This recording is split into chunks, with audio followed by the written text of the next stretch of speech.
the Rams win in overtime. If you don't know, I'm a huge Rams fan. I've been following them since 1994, since they moved to St. Louis. And even though they moved back to LA, I just couldn't give up on them. I had too much emotionally invested into that team. And so it just remained my team, even though they moved. So they just won in overtime with Seattle. It was basically a game to decide who was going to be in virtual first place. Although I think Arizona won today, so they're technically in first place. But big win for the Rams to hopefully get their season back on track. So sorry I'm late. So usually lately my videos have been all about the Philippines, but I just recently booked a ton of cruises. I had been talking about possibly booking some cruises for 2025, and I just did it. My first cruise starts at the end of January, so I'll be here in the Philippines till January 20th, and then I'm gonna go home, visit my mother for a couple days, and then I'm gonna go to Fort Lauderdale, and I'm going to hop on, can anybody guess what my first ship's gonna be? At least guess the cruise line. What do you think the cruise line is going to be? Let's see, I'll wait. Some of you might already know this. You probably know this already from my post, but yep, it's gonna be Princess. Does anybody know the first ship? Can you guess what the first ship's gonna be? And I'll be on that ship for 35 days, cruising the Caribbean. I'll give you a couple seconds. Yep, there we go, Jade, Sun Princess. I wish it was, well, I don't wish it was Ruby. I want to try Sun. So I will be on Sun Princess for 35 days. And then I get off Sun Princess at the beginning of March and I hop on Sky Princess. I do one Caribbean cruise and then I head over, do a Transatlantic, and I cruise out of Southampton doing a couple Mediterranean cruises in a row. And then we start going up to the Netherlands, Norway, all that fun stuff up north. And that ends at the beginning of May. And I might, so the Sky Princess, for whatever reason, doesn't have a cruise between the 3rd and the 17th. So I'm either going to stay in Southampton and then jump back on Sky.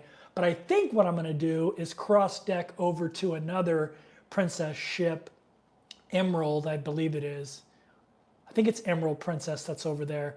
And she'll be doing British Isle cruises, which is actually good at that point because I'll be moving pretty high up on the 90 days and 180-day period you're allowed in the Schengen, which is like a bunch of European countries. So it'll actually be good for me to not be going to any Schengen countries so I don't run into any visa problems. That's the one bad thing about living on a cruise ship full time. The part of the year where you want to cruise in Europe, it kind of sucks because you only get 90 days every 180 days. So you have to figure out a way to avoid the Schengen if you want to stay on cruise ships. And really the only way to do that is to do the British Isle type of cruises, which I really love, by the way. But yeah, it kind of makes it a pain in the rear end.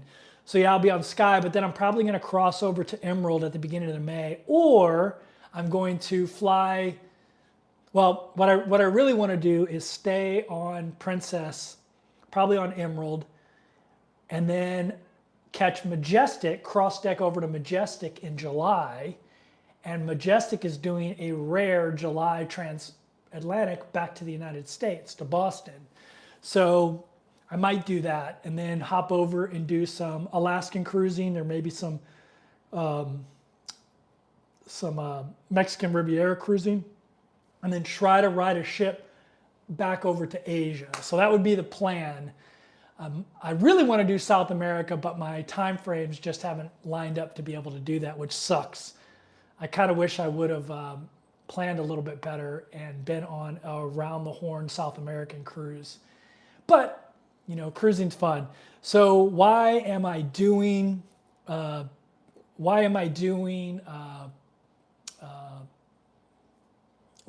cruising again? number one, I love cruising, and it's just something I want to do.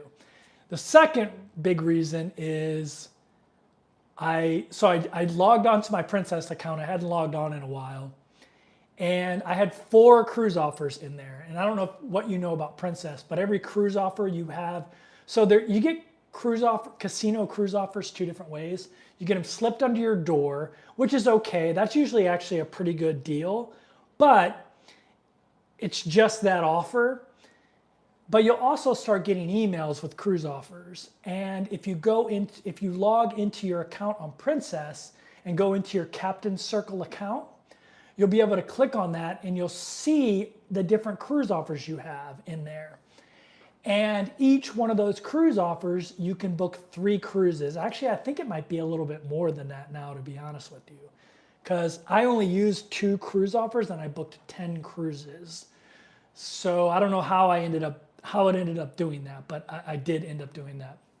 And so I saw those sitting in there. And another one that I have to thank some of you guys for is I don't get notifications when people use my referral links, but I had that Princess referral link out there, and a bunch of you must have used it because I got $25 each time one of you used it. And I had 11 referrals out there. So that's $225. It's not gonna change the world, but still 220. So I had 4 cruise offers, which is at least 12 cruises sitting in that account.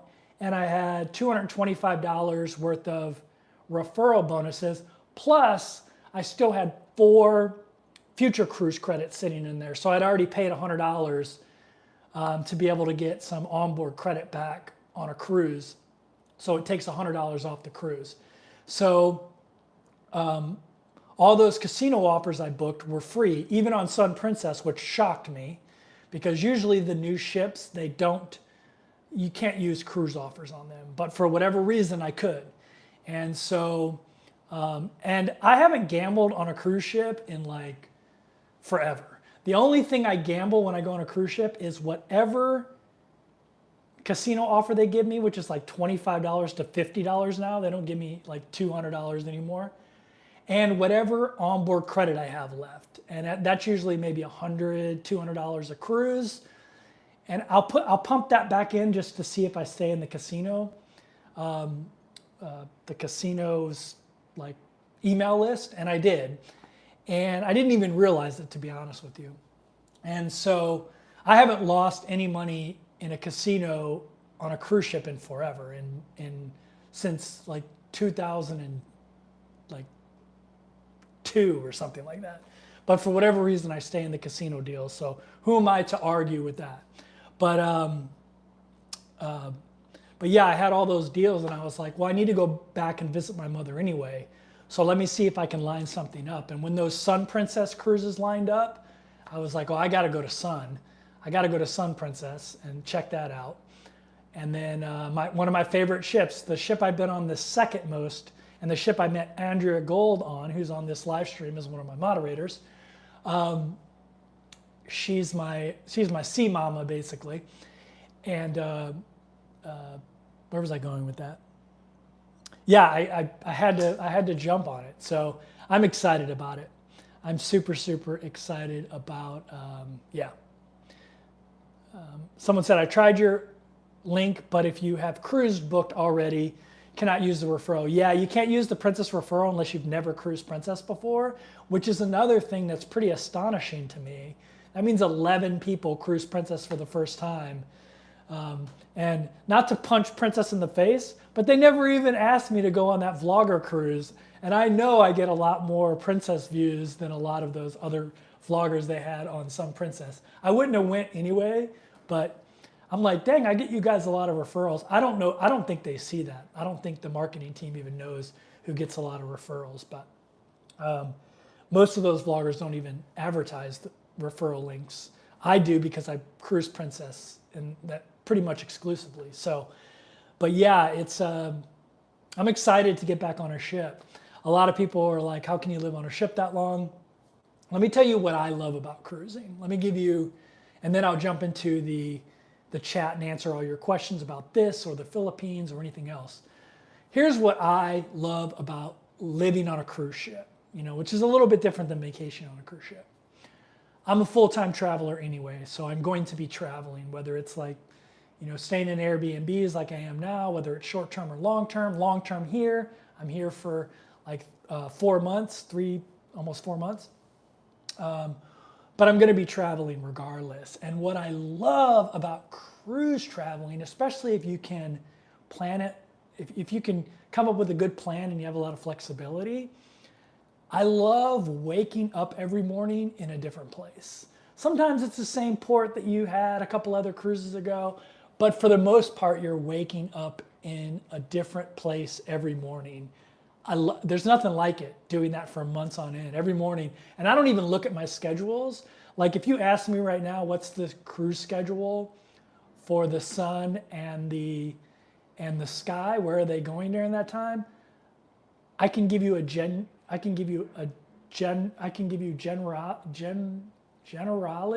Jeez, I can't say that word today. But I couldn't tell you exactly what ports we're going to. When I'm on a cruise ship, I don't even know where we're going. I like waking up and looking at the cruise thing and seeing where I'm at that day and going, oh, cool. And maybe sometimes I have to Google it to see what to do in the cruise port or look at YouTube or something. But yeah, I like waking up not knowing where we pulled in. It's a lot of fun for me. So that's one reason I love it. The second is, for whatever reason, I'm on these cruise deals, but even before that, I was using Cruise Plum to stay under $100 a day. So I can live on a cruise ship with the cruise deals for under $2,000 a month. Without cruise deals, $3,000 to $4,000 a month. So it's pretty affordable and it's all inclusive. It includes the travel and the food and everything. So I really like that. Another reason I love cruising is I'm a big time introvert. I like a lot of alone time, I'm way left on the introvert spectrum, like almost as far as you can go left. And I just like a lot of alone time. But I also love to socialize. I'm actually a pretty good dancer for a white dude. I like to go dancing. I like to listen to live music. I like to go to cafes. And the great thing about a cruise ship, I like to do karaoke. The great thing about a cruise ship is I can tap into that stuff and it's a 2-minute walk away. And when I'm done, my batteries are all drained and I need to go recharge, I can leave. So it's great. And for a solo traveler, it's also great. Like here in the Philippines, I don't know a lot of people here, so I haven't had a bunch of social interaction here, a little bit, but not a lot. But on a cruise ship, I can just go to the solo meetups and meet other solos and go do stuff with them, or I can get an excursion, which you guys know I don't normally do, but my plan is to do more excursions this time around. And I'll tell you why in a little bit. But yeah, as an introvert, cruising to me is probably, from an introvert perspective, is probably my favorite form of travel because I like doing social things. Like here, if I want to do a social thing, like I want to go to Dr. Wine, which is a very popular place to go. It's about a mile from here, so I'd have to get an Uber or walk there. And by the time I got there, I'd probably be sweating because it's in the Philippines. I go in there, and if I wasn't into it right away, I would feel like I need to stay there because I made the trip and all that stuff, and coming back is an adventure. On a cruise ship, I never get sweaty transiting anywhere to any nightclub or to go watch live music or go see a show, and I can just transit back whenever I want, and the day is done. All my needs are taken care of. I don't have to worry about soap, especially me. I don't care about what brand of soap and shampoo they have. I'm excited about Sun Princess because I hear that they don't have shower curtains. The shower curtain doesn't really bother me, but it really bothers some other people. So I'm excited to see the bathroom setup. I will say that I've watched a couple of videos and I've seen that they don't have the big closet, which is Like one of the things I love about Princess, the big walk-in closet that they always have on Princess ships. And I've heard on Sun they don't have that because they made a bigger bathroom so they could have that bigger shower with the glass door and everything. So we'll see how I like it. But yeah, that's my plan. I'm going to start cruising late January, so not too far away. We're in November right now, so about 2.5 months away. I'll be back on cruise ships. My plan this time is to make a lot more content. I have some better equipment now that makes solo vlogging a little bit easier, and so my plan is to do a lot more vlogging, especially when I get on the cruise ship. I really enjoy like sharing cruising with people. So I'm excited. I can only make so many videos about how great BGC is. Like they're popular, so I guess I could just do it. But with cruising, there's you're in a different port on a different ship. There's a bunch of different angles to it. There's the food, there's the what's it like to be a solo traveler, there's what's it like to live on a cruise ship full time, what's my monthly expenses, things like that. People love those monthly expense videos. So I'm excited about getting back to cruising. And like I said, I'll be doing 35 days on the Sun Princess, which will be exclusively in the Caribbean, although it's either 3 or 4 different itineraries. So it'll be a bunch of different spots. And it's like one of the itineraries I think is twice that I really like, which is like Roatan, Cozumel. Like I love Cozumel. I lived in Cozumel, Mexico for a little bit in Playa del Carmen. So I know where to go there myself. Like I just love it there. It's a place I could like be an expat at for sure. So I'm excited about that. And T-Mobile works really well in Mexico, so I like it for that reason too. And but yeah, I'm excited about going on a new cruise ship, going on Sun, but then returning to one of my old favorites that I think Sky and Enchanted Princess have the best atrium, not atrium, what do you call it? The middle area, whatever it's called, the big vestibule area, the center of the ship. I think they have the best ones. And I've heard that Sun is not as good. It's like a rotunda and it's not as grand and beautiful looking. So, yeah, I'm excited to try it. All right. I've been going on and on and on about cruising. You can tell I'm excited. Yeah, Andrea says it's a piazza. That's good. I lived in Italy for a ton of time, and I actually lived in a piazza. When I took my mother to Venice, we lived in a piazza. So I don't know why I never remember that. All right, I'm going to jump into the questions here. So if you have a question, if you could do me a favor, put a bunch of question marks in front of it, and then ask your question, and I'll be able to easily find it. If you've already asked the question, can you please ask it again? Because the fact that I'm talking about cruising has the chat going crazy. So I'll try to back up a little bit, but I'm not sure how far back I'll be able to go.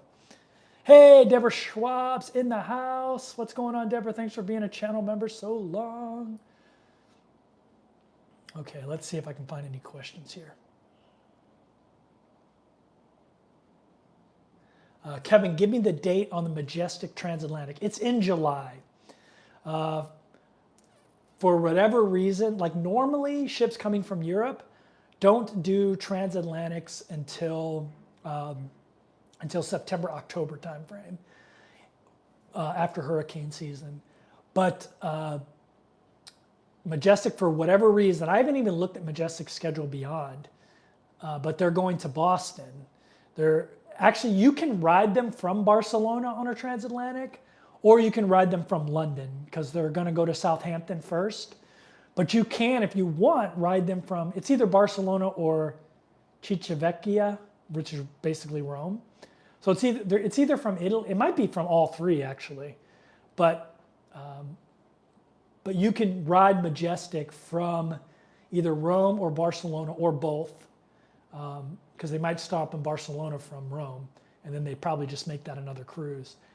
And then you can ride it from Southampton as well. You can start in Southampton, which is probably what I'll do, because I'll be running up against 90 days in the Schengen. So I don't know if I'll be able to, I don't know if I'll have enough days to fly, because what I would really like to do is fly from Southampton and just pick up Majestic in Rome or Barcelona. But I might be up against the wall with Schengen days, 90 days and 180 days, which sucks. I guess I could look at maybe getting a visa there. Yeah, maybe I'll look at that. I wish ships could help you get visas when you're on board. All right.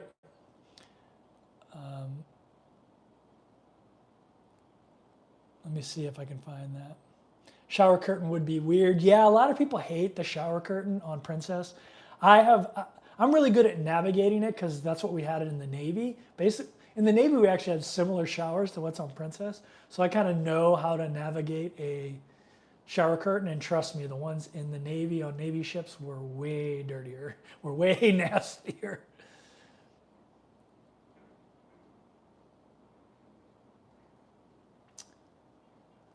Caroline says, Christmas is right around the corner. Stores are decorated already. In the Philippines, stores, they start decorating stores in late August, early September for Christmas. And Christmas music plays from September 1st until like January 31st. So Christmas is a big, long event here. We need a photo compilation or some more adventures before you leave the Philippines. Definitely, definitely. I still got a ton of time in the Philippines. It's only November 4th here, November 3rd for you guys. But I still have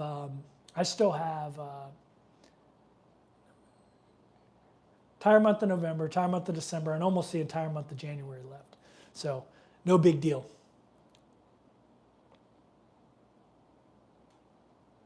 How do you find that special transatlantic on Majestic? How did I find it?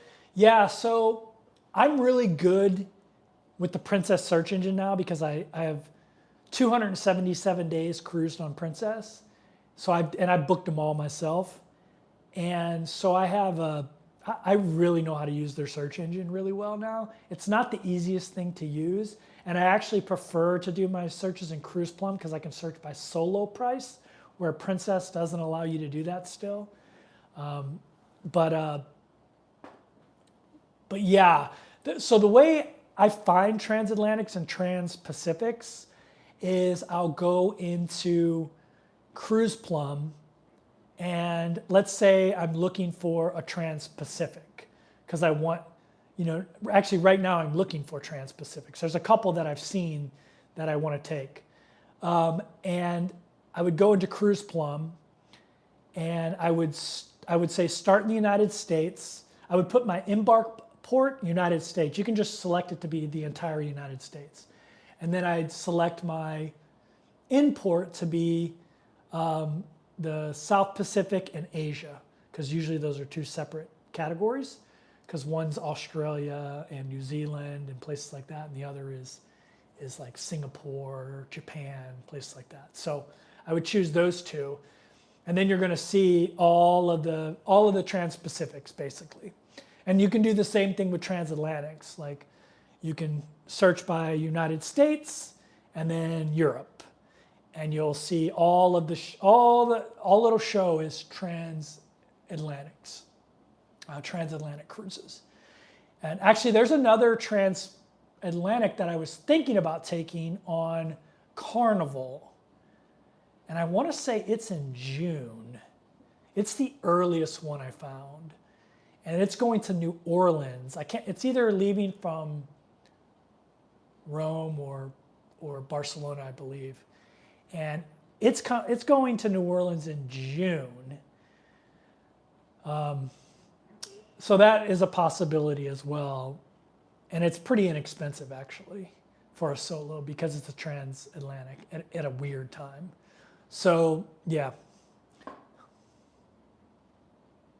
Would your mom go on one of your cruises? Asked Michelle. I don't know yet. I'm going to ask her when I'm home if she wants to go on any of them. She's actually helping take care of my nephew right now. And so I would bring both of them if they wanted to.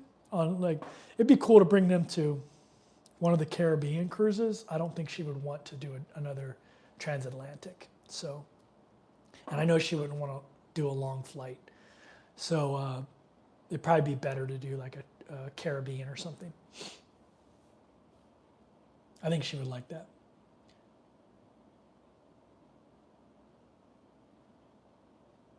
Life's the Beach says, what are you talking about, Willis? I'm going to be cruising again.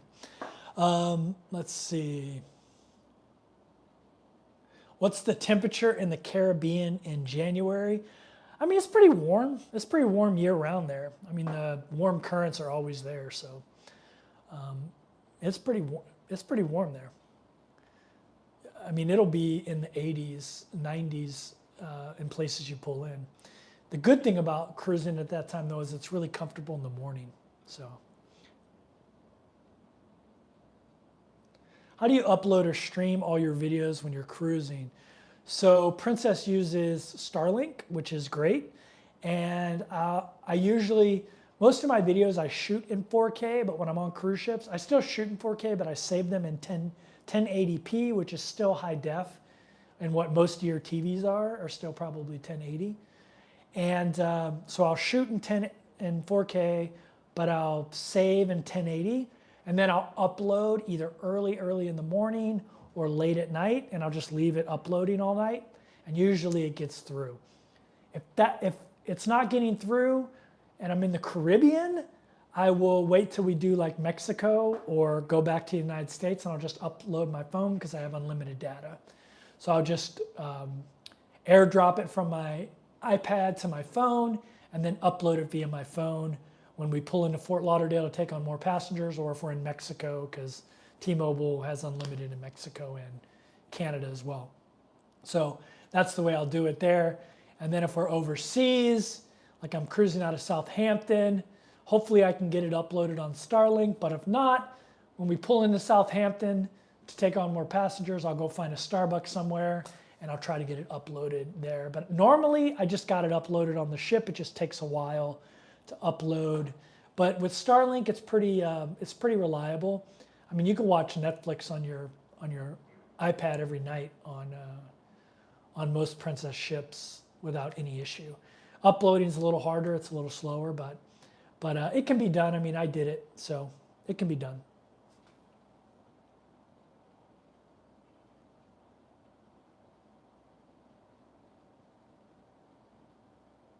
Danny Avalon says, yeah, it's 100 days of Christmas. You should do a Christmas vlogmas and BGC. That's a good idea. I probably will. I meant to do one on Halloween. I just went out on Halloween and dressed up as an expat, so exactly how I'm dressed right now. And I just handed out candy. I bought like the good candies. So I bought like the stuff that's a little bit more expensive over here. I can get it at Landers, which is kind of like their Costco. They have a lot of like imported stuff. And so I was able to get like Reese's peanut butter cups and like Crunch bars and Kit Kats, although Kit Kats are all over Asia. But yeah, and I went out and handed out candy in BGC, which was fun. Fun for me. I like handing out candy. And I was like, well, I should do a live stream, but I only have 5 gigabytes a month of high-speed data here, and I was like, I don't want to use it for that. So. Does inauguration affect flying in and out, or is it business as usual? What do you mean? Oh yeah, inauguration day. I don't even know, when is inauguration day? January something. I should know that. I lived in DC. It shouldn't affect flying into LA or San Francisco. And then I'll fly from San Francisco or LA probably via Southwest to St. Louis because it's a direct flight. And I have a ton of Southwest points right now. So I'd probably just do that. There's 2 direct flights. There's 2 airlines that do direct flights from Manila to either San Francisco or LA, Philippine Air and United Air. So I'm just waiting to see. I got to get a little bit closer, and the business class tickets will get a little bit cheaper points-wise. So that's what I'm waiting for, because right now they're a little bit expensive, especially United. But yeah, so I'm like watching it closely. I wish there was a cruise going back that I could take, but there isn't. I really wish there was, but unfortunately there's not.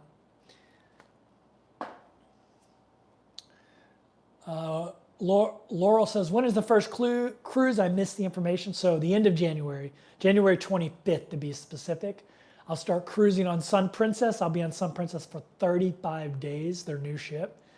And then I get off Sun Princess, and the very next day, I get on Sky Princess. So I'll stay in Fort Lauderdale for a day at the Holiday Inn Express over there, really close to the pier, because I can stay there for free with my IHG card that Global Life Finances turned me on to. Global Life Travel. Is it global or grounded? Grounded Life. I always screw that up. Grounded Life Travel. Grounded Life Finances turned me on to. So yeah.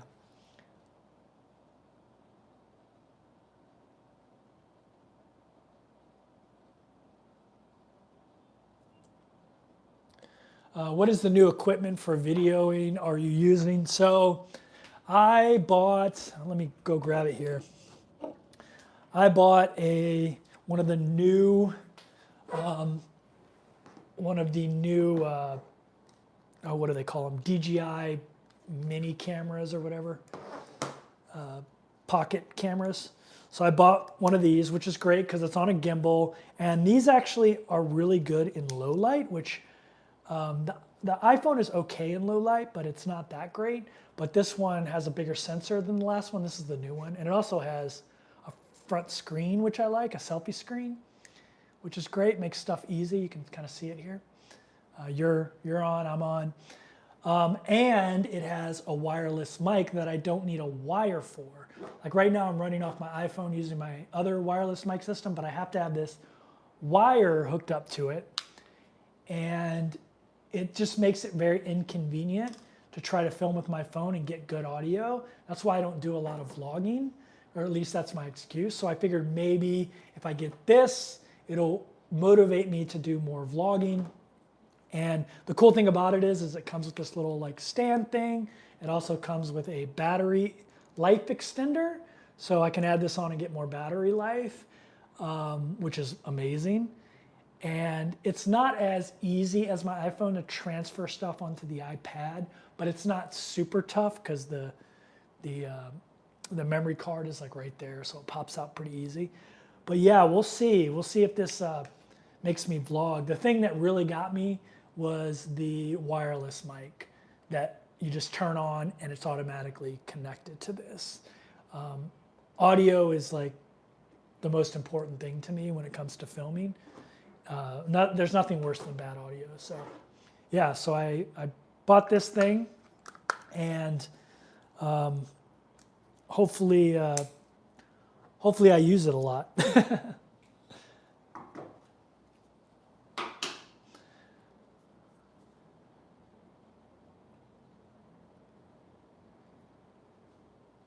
My non-costume is a cardboard sign saying nudist on strike. That's funny.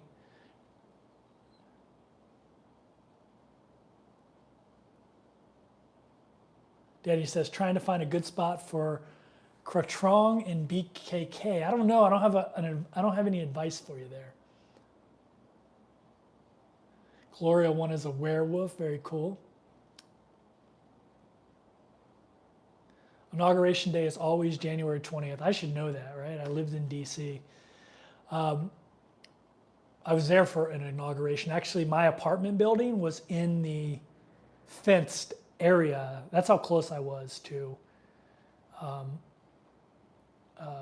the mall area of downtown, or of DC. My condo was in the fenced-in area, the protected area, which made it a huge pain in the rear end, by the way. But it is what it is. Are you planning to visit Cebu? No, I don't. Not this time. Maybe next time. I'm just really enjoying VGC. If I go anywhere, it's going to be to one of the places with the like crystal clear blue water. So, Life's a Beach says I might see you on Sun. I will be on there from December 7th to January 18th. No, I'll just miss you, Life's a Beach. I'll just miss you. I'm a cruise, not the cruise after, but one cruise after, and then the next one I'll be on. So I'll just miss you, but you can give me a heads up on what it's like. All right, I'm all caught up. Gloria says, how much? I don't know what you're asking. Oh, how much was the DJI Osmo Pocket or whatever it's called, DJI something? I can't remember. It's probably like $500 or something like that, maybe a little less. I bought it in Malaysia, so I'd have to look. It's probably somewhere around there, probably somewhere around $500. I should have bought the extra mic. I always say I'm going to interview people, and I never do. So I do have 2 mics for this setup, my Rode Wireless Go setup. I do have 2 mics for that, so I guess I could just interview someone with my phone and that.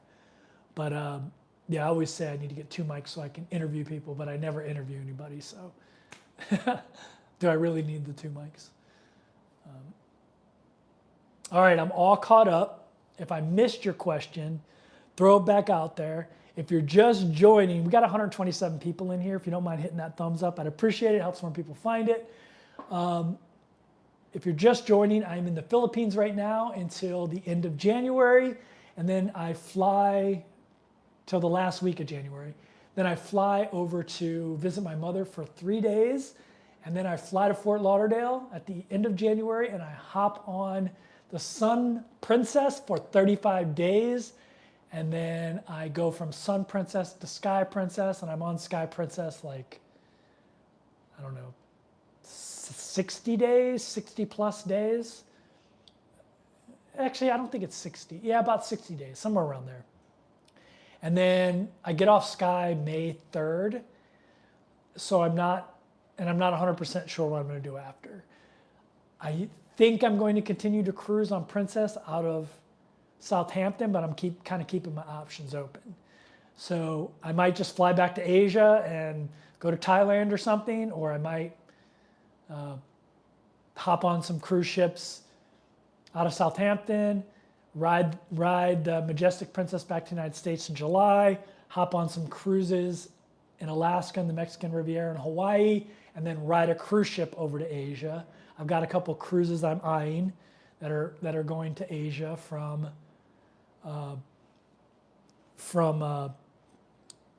the Pacific Northwest in probably, I think it's around August, September timeframe. So yeah, we'll see what happens. The Majestic TA is 33 days in July. Yeah, but you don't have to do the 33-day one. There are a bunch of different versions of it that are shorter. So I think there's like one out of Rome, one out of Barcelona, so obviously it'd be less, and then one out of London, which is only like 14 or 15 days. So there's multiple Majestic Transatlantic cruises that you can book, different links. I wanted to book the 33-day. The problem with that is, if you know anything about Europe, there's a bunch of European countries. It's not the entire EU, but a ton of them are in what's called the Schengen, and it's for visa purposes. So if you go to Iceland, that's a Schengen country. They'll stamp your visa, and as long as you're traveling in other Schengen countries, you never have to have your passport stamped again. You're on the Schengen visa, whether you go from Iceland to Germany, over to Brussels, Belgium, over to the Netherlands, Norway, it's all Schengen. But the problem with that is you only get 90 days every 180 days. So if you're living on a cruise ship that's cruising, and what sucks is sea days count. If you go from Schengen to Schengen country, the sea days count as days in the Schengen. If you go from a Schengen country to a non-Schengen country, then those sea days don't count against you, but they count against you if you go from, if you go from Rome to Barcelona and it takes a day, that sea day counts as in the Schengen. Or you go from Athens to Barcelona, which takes a couple days, then that counts against you. So it just sucks. It sucks because it's really easy to hit 90 days in the Schengen on a cruise. Because especially if you're doing, like me, I'm cruising out of Southampton, which I get 6 months in England, in the UK. But most of the cruises are into the Med and then over The other ones are to the Netherlands and Norway, which are part of the Schengen. So almost all of my time is spent in the Schengen when I'm cruising out of Southampton on Sky Princess. So I have to like figure out how many days I have left. I definitely don't have enough to do the 33-day cruise on Majestic. I will definitely be over, because when I do the Transatlantic, we hit the Canary Islands on the way in, and so my Schengen time starts when we hit the Canary Islands, and then we're going to like Morocco. I guess if we go to Morocco first, Morocco's not in the Schengen. So I need to do the math. I need to figure out what the math is and how many days I pick up on that very first transatlantic cruise in the Schengen. But then I'm doing a bunch of Mediterranean cruises, and so I'll be, and then a bunch of Norway and Netherlands type of cruises. So I'll be racking up the Schengen time while I'm cruising out of London. And the Sky doesn't do any British Isle cruises, so I don't have like some cruises off where we're not touching the Schengen. Even those British Isle cruises, they're going to Le Havre, France, which is, they call Paris, but it's not really Paris. Paris is kind of far away. But that counts as a Schengen day, because France is part of the Schengen, which sucks. So it's a pain in the ass to figure out. I hate their system. It's just terrible. It's 90 days every 180 days, but it's rolling. So as your 180 days roll, then the days you were in start falling off. So it's not like easy to figure out. Like with England, I get 6 months. When I enter England, you have 6 months. Even if you leave and come back, you have 6 months. So I know the day I enter England, I know when I have to leave. But the Schengen is like, you have to like do math all the time to figure out, oh, am I running into it? Especially with cruising, where sometimes sea days count, sometimes they don't count, and then in my mind, I'm like, are they really tracking it? Like, who's tracking this? Like, I don't know, because you never get your passport stamped, but they are getting digitally stamped when you enter. The cruise line will send a manifest, and they'll basically digitally stamp you in. So, I don't know. Anyway, it's a pain in the ass.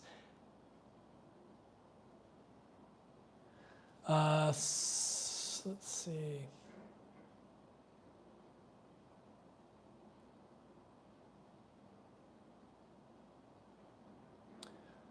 Do you purchase annual travel insurance since you are cruising for so long? Asked Patty.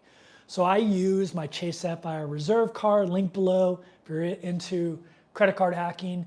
And the Chase Sapphire Reserve gives comprehensive travel insurance and travel cancellation coverage.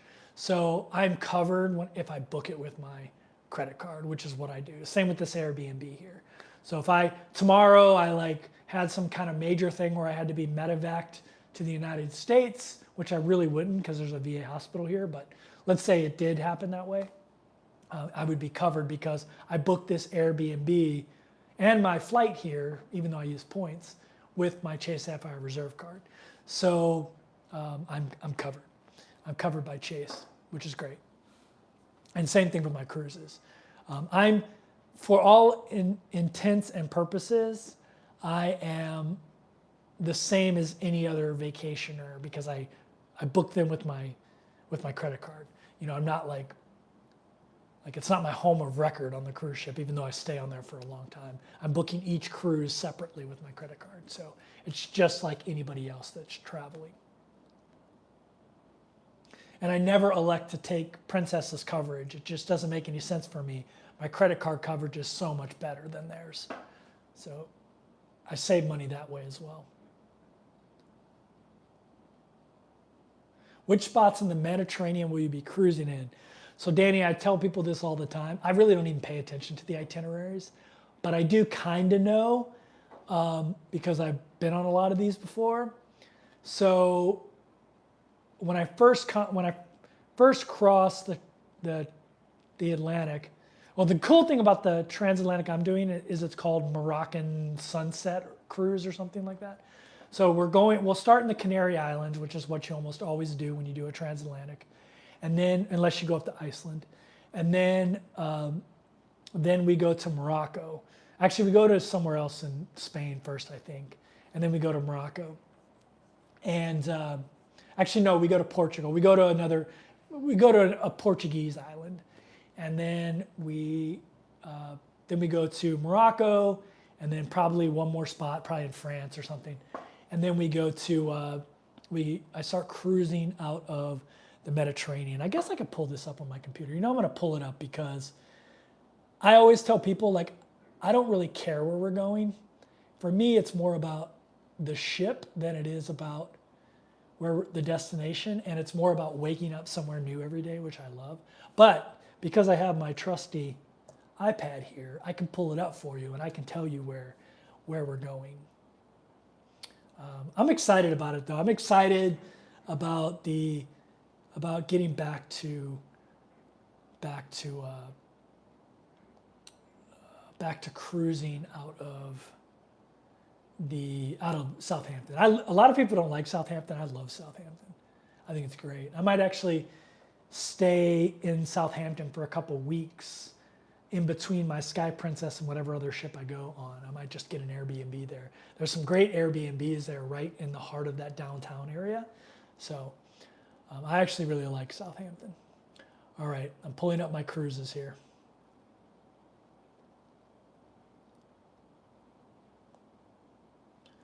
Okay, so I can go through all of them if you want, but I'll start off with what the question was. So where am I going? Where am I going in Europe?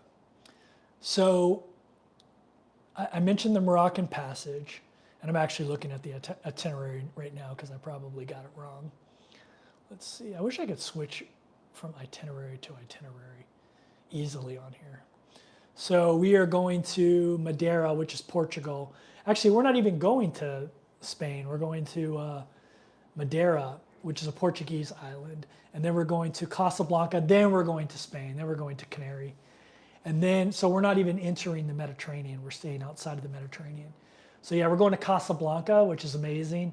That was one of the first places I went in the Navy. I went to Casablanca back in like 1998 or something like that.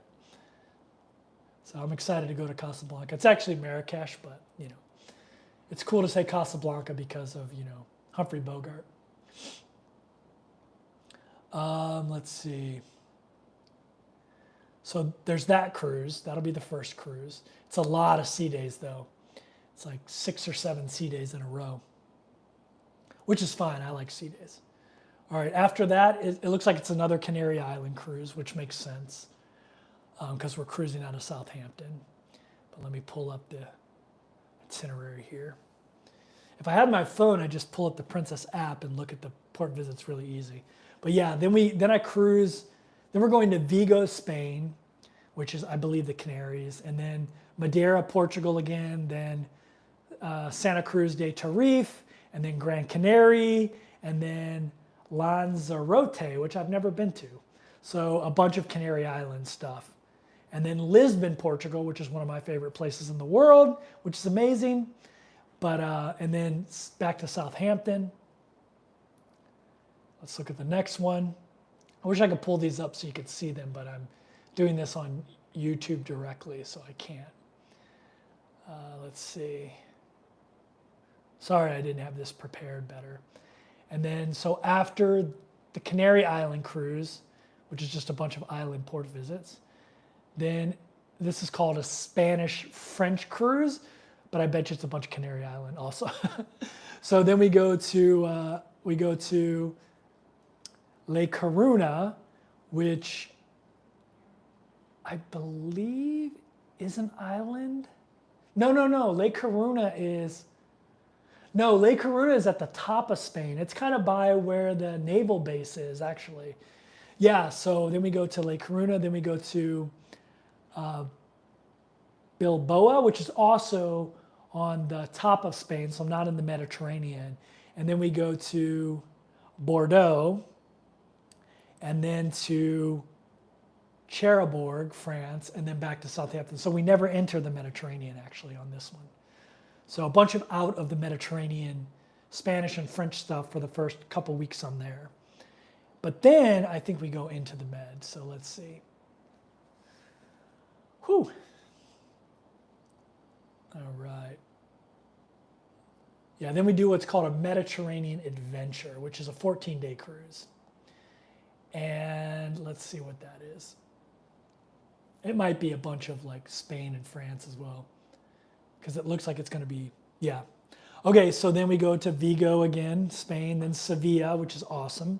That's one of my favorite places in the world, Cadiz. And then Malaga, another place I love. I went in the Navy a lot. So now we're in the Mediterranean. Then we go to Corsica, France, which is great, birthplace of Napoleon. Then we go to Marseille, which is another place I went in the Navy a lot. Then we go to Gibraltar, another place I went into the Navy a lot. I've been carried out of many pubs there when I was in my early 20s. And then we go to Lisbon, Portugal again, which is one of my favorite places in the world. It's somewhere I'd actually live. And then back to Southampton. So a bunch of inside the Mediterranean stuff. And then after that, we go to, I'm pretty sure it's going to start the Norwegian Fjords. Then we start the Norwegian fjord stuff. And this will be the last one because then my time on Sky Princess ends at least for a little bit. Then we go to Hungsung, Norway. Then I always mess these names up. Skolden, Norway, then Olden, Norway, and then Stavanger, Norway. So it's all Norwegian Fjords type stuff. I'm on a bigger princess ship, Sky Princess, so we don't do all the cool ones that are up north. But still pretty cool. I mean, it'll still be nice to be in May time frame. It's not very warm there actually then, so I'll need probably a hoodie and stuff like that there. But yeah, I really love doing the Norwegian Fjords in the summer because it's nice and cool up there. But yeah, so yeah, that's the itinerary so far. Let me go back to chat here, and I'm going to scroll up and get as many questions as I can get. But if I miss your question, I'll try to get to it here, but if I missed it, it wasn't on purpose. All right. Life's a Beach says, I'm going on Sky in March for the Canary and France cruise, so I'll see you there. We will be on the same cruise, Life's a Beach. I don't even know what you look like, so if you see me, say hi. I get that a lot. People like come up to me and like expect me to know them, but I don't see their YouTube channel. You know what I mean? Unless they have a YouTube channel that I watch. And if I don't watch your channel, let me know. Let me put it in the comments, and I'll try to watch it so I recognize you. But yeah, just come up and say hi. Going Green Mom says, speaking of Thailand, your page still says you're there. Yeah, I need to change it. I can't do it on the iPad version of YouTube, so I have to go on like the Google version. So I have to figure that out.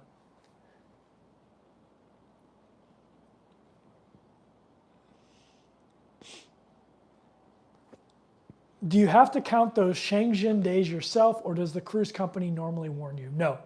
So the cruise company, you're in charge of any visa stuff. The cruise line does not get involved. Maybe they do in like an emergency or something, but they're not going to keep track of your days for you because people don't normally do what I do and live on cruise ships. I'm sure if I was on one of those worldwide cruises, I'm sure the cruise is planned so they don't run into Schengen issues with the people on board. Or if they do, they tell them you need to get, like if you go to Australia, the cruise line ain't gonna get your Australian visa for you. Almost everybody needs a visa to go to Australia. It's really easy and online, but you have to do that yourself. So it's the same thing with Schengen tracking. Like they're not gonna track it for you. They're not gonna say, hey, you're up against your Schengen days. Because normally people don't live on cruise ships that are doing a bunch of separate cruises. I'm sure if you were on a longer cruise, it would be more like them telling you, like, hey, if you're from here, you need this. But when you're like me and you're doing multiple cruises on the same cruise line, they're not going to keep track of that for you. Like, so, are you still happy with the work done to your teeth? Yeah, I'm like ecstatic about it. They did such a good job. If you are just hearing that from Gloria about my teeth, I went to Thailand and I got 6 veneers and 22 crowns. So I got extensive dental work there done. Cost me $17,000 around, but super happy with it. They brought back my youthful smile. So super happy. Yeah, I'm over the moon about it. And the longer it goes, the more like comfortable it gets. Anytime you get that much dental work, you're gonna have some pain and your mouth's gotta get used to it, like the pressure points when you eat and things like that. But yeah, every like month it gets even better and feels even better and better. And you get used to it. Because when you first get something like crowns, which is basically covering your teeth, veneers feels more natural because it's only the front of your teeth and they still feel the same when you eat and stuff. But crowns are basically covering your natural teeth. Your natural teeth are still there. They're just, the crowns cover them, and for aesthetic reasons or whatever. And at first it feels different, but once you go a month, 2, 3, 4, 5 months, then that starts feeling like what is the norm. So yeah, I'm so happy. Anytime I see a video or a picture of me before, I wasn't like super unhappy with my smile before, but now when I look back, I'm like, oh man, it's so much better now. Like, and I don't have like the pain and discomfort I had from my normal teeth, just getting older and like, chips and stuff like that. And so, yeah, so I'm super happy with it. So if you do Canary, then Morocco, the days would reset. They don't reset. You get 90 days every 180 days. There's not any resetting. So just because you leave the Schengen, it doesn't reset. Like, okay, you get a new 180 days with a new 90 days. You get 90 days in a 180-day period. However you use it is up to you. You can stay 30 days and leave for 120 and then come back in for, let's see. You can stay in for 60 days, leave for 60 days, and then come back in for 60 days. No, that would put you over. Trying to think of how to do the math here. So you get 90 days. So you could come in for 60 days, leave for 60, and then come back in for another 30. But if you stayed in for 60 and left for 120 and came back, then, so it's a rolling calendar. So that's what makes it confusing. You get 90 days every 180 days and it rolls. So as you're rolling, days will fall off once you hit that 6-month mark, which for me would be, so it'd be middle of March, April, May, June, July, August, September. So middle of September, my days would start falling off from the ones I had in March. So it's a huge pain in the ass, like trying to keep track of it. And with cruise ships, it makes it even more of a pain in the ass. Because every time you hit a Schengen port, the second you hit a Schengen port, your 180-day window starts, you get 90 days in that window. And even if you're only there for 1 day, like you hit the Canary Islands and go to Southampton right away, 1 day, but your 180 days started the day you hit the Canary Islands. And so that day is not going to fall off for 180 days. Then that day will fall off 180 days from now, so 6 months from now. So if you go back in and start cruising the Med, your counter's running, counting that 1 day in that 180-day period and all the days you're accumulating. So if you're constantly bouncing in and out, you're accumulating days and they're staying on your counter. And for me, they don't even leave until mid-September because my counter starts mid-March, that first Canary Island port I hit, which is Portugal, because Portugal's part of the Schengen. So, and then we're doing a bunch of, like, when you hit, with cruising, it makes it even more complicated. So when you hit a Schengen port, if your next port is a Schengen port, the sea days count. So if I go to Canary Islands and my next stop is Barcelona and it takes 4 days to get there, all 4 of those days count as Schengen time. Even if we didn't even go into the Mediterranean, we went up and we were supposed to go pull into England, but the weather was bad. And we had to divert and just skip that port and then go into the Med like the very last day of those 4 days.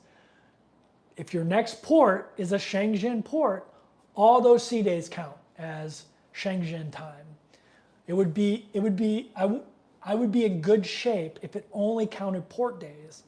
But anytime we do we start a Schengen port and we continue on with Schengen ports, which we do, then I'm getting multiple Schengen days, including all the sea days in between ports. And so because I'm there, I'm going to run into a problem. And all that Norway, Netherlands, those are all Schengen too. Unfortunately, I wish they weren't. If they weren't, like they had their own little thing, then I'd be okay. But I'm doing all this Mediterranean and Schengen stuff, including coming out and doing Norway. And the Sky Princess isn't doing any of the British Isles stuff at that time. They're just coming back to Southampton, picking up passengers and going back into Schengen ports. So the only non-Schengen port I'm hitting is Morocco and Southampton. So all the other ports and all the other sea days in between those ports are Schengen time. So starting in March, I'm going to be picking up Schengen days like crazy. And so that's why I can't fly and pick up Majestic for 33 days, because almost all 33 of those days are Schengen days. A big portion of them, not all of them, but a big portion of them are Schengen days. So yeah, it's just a huge, it's just a nightmare to track that stuff. I hate the way they do it. Like, just give me 90 days, but let it reset when I leave. Or give me 30 days and let it reset when I leave. Like, it just, why do they make it so tough? And then with the rolling days, which is like, your days in the Schengen start falling off after 180 days, but you still have a 180-day window. Doesn't matter if you left the Schengen for 2 months. If you were in it within the last 180 days, those days count. But then they start rolling off, and like you're trying to keep track, okay, this day just fell off, so I have another day. Like, it's a nightmare. It's a nightmare for someone like me. For someone that's just vacationing in Europe, they're not going to stay over 90 days most likely. So it's not a big, pain in the butt for them. But for people who are like digital nomads and stuff like that, it's a huge pain in the butt to deal with. The mustache suits you.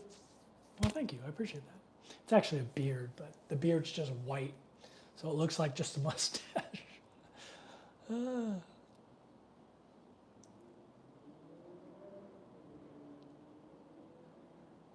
Beginning January 2025, you have to register on the internet before entering the EU. Great, another freaking requirement.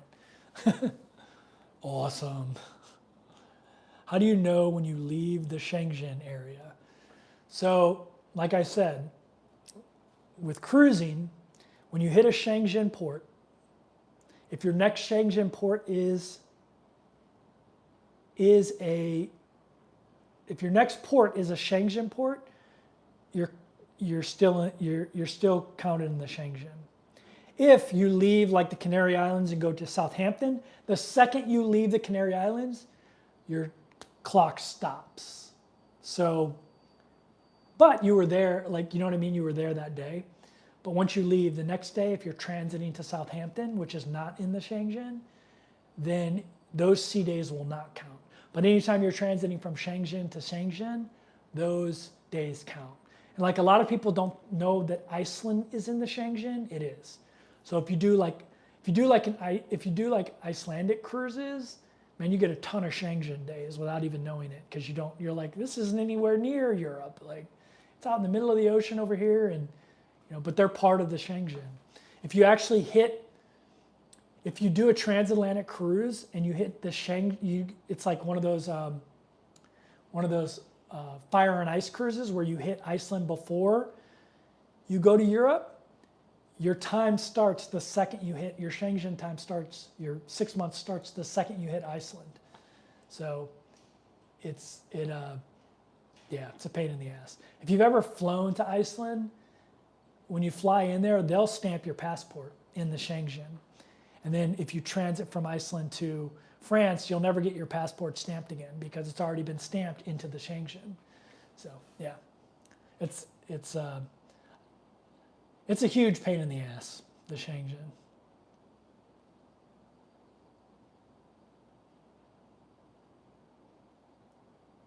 Do you actually know if anyone's been kicked off cruises for doing too much days in the Schengen? That's a good question. Like I thought about, I've looked it up. I've tried to find like, well, what if I just stay on the cruise ship?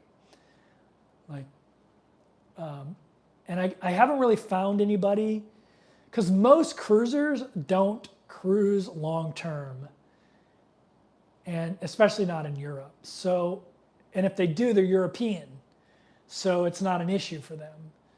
So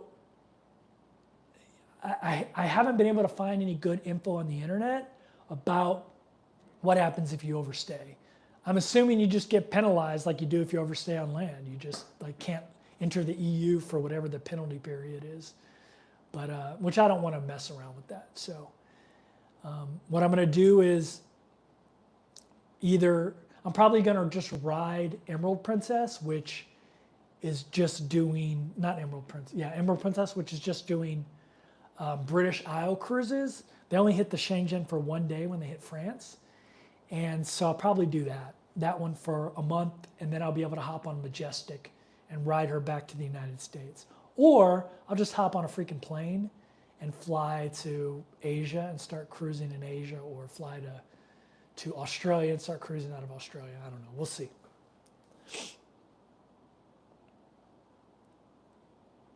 Kevin, would I ride a camel? No, because I saw a documentary one time on the lives of those camels, and it's pretty horrific. It's kind of like the elephants. Yeah, so I don't want to encourage that, like camel riding stuff. So, but I don't want to contribute to it.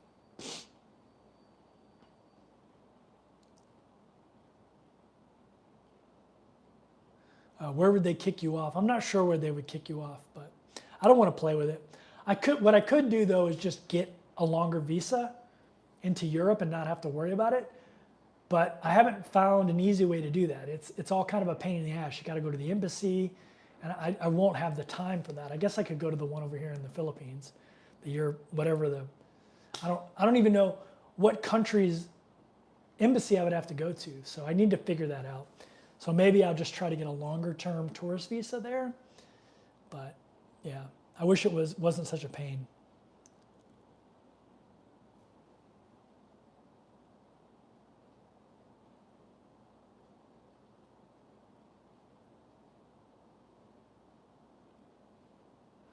My friend just came back from Morocco. She said men didn't like a solo woman traveler.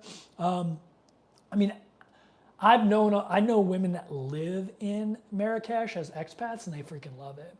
So I know it's like hit or miss, like a lot of places you go. I mean, obviously, there's a cultural difference there. So yeah, it might be a little bit more difficult for women there, for sure. So I get that.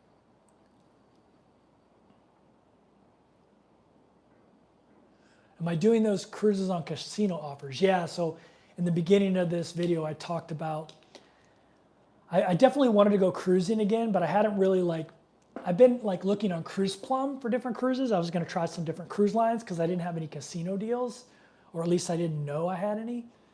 But I logged onto my Princess account, and because I knew I had some future cruise credits, I knew I had 4 or 5 future cruise credits. And when I logged on there, I had 2 things that made me decide to just go take some Princess cruises. I had 10 referral bonuses, so a lot of you guys, I don't know who, but a lot of you guys decided to try Princess out for the first time, used my link, it got you $25, they gave me $25 So I had 11 referrals, so it's like 225 bucks. No, 275 bucks, which is great. I mean, it's not a ton of money, but appreciated. I had 4 future cruise credits, which are basically $100 off cruises because I already paid the money, and then free onboard, some more onboard credit. And then I had 4 cruise offers, which on Princess, you get 3 cruises per cruise offer.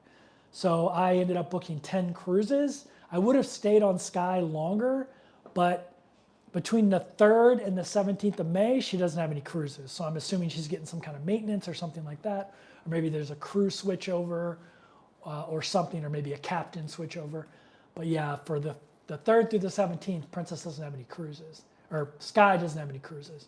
So I'm either going to just get an Airbnb in Southampton, and hang out there for a little bit. I think it'd be cool to do some videos there and just tell people what to do in Southampton, because people always have to fly there. And then go up to London too, because London's not that far away.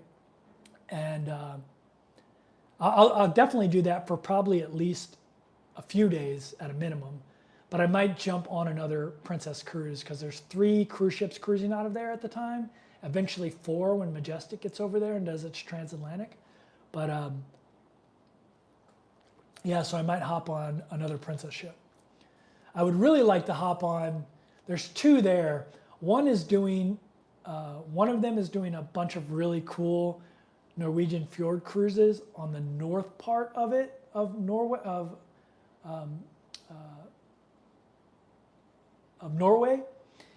because it's a smaller, older ship. I think it's Regal, maybe. No, Regal's the one doing the British Isle. Emerald is the one doing that because it's older. And I would like to do that, but I'm going to run into Schengen issues with that, because all that stuff counts as Schengen. And it's like they're like 14 or 18 day cruises. So 17 of those days are going to be considered Schengen. So it'll have me bumping up into that 90 days really, really quickly. But those cruises are going to some of my favorite places, like Tallinn, Estonia. I don't have that on any itinerary yet. Tallinn, Estonia is one of my favorite cruise ports in the world. It might be number 1. It might be number 1. You know, I haven't done like Tahiti or anything like that yet on a cruise, but I think Tallinn would be number 1.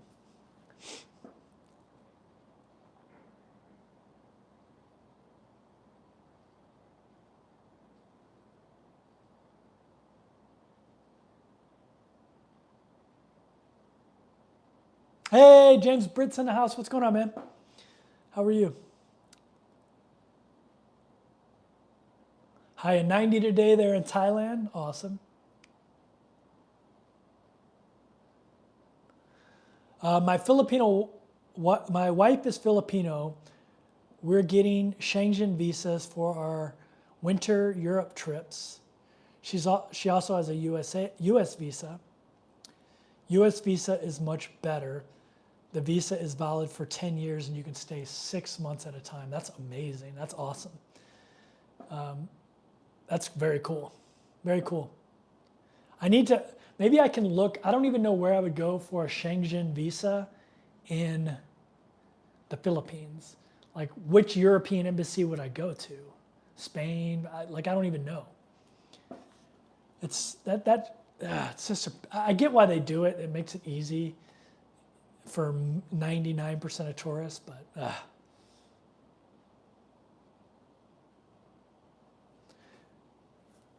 answered that question.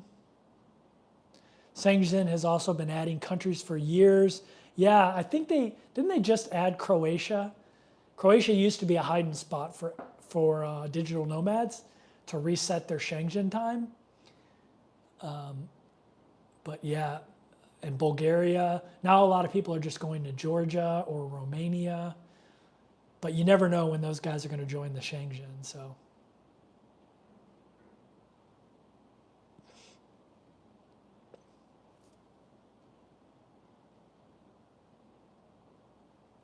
How does it work if someone lives in those countries?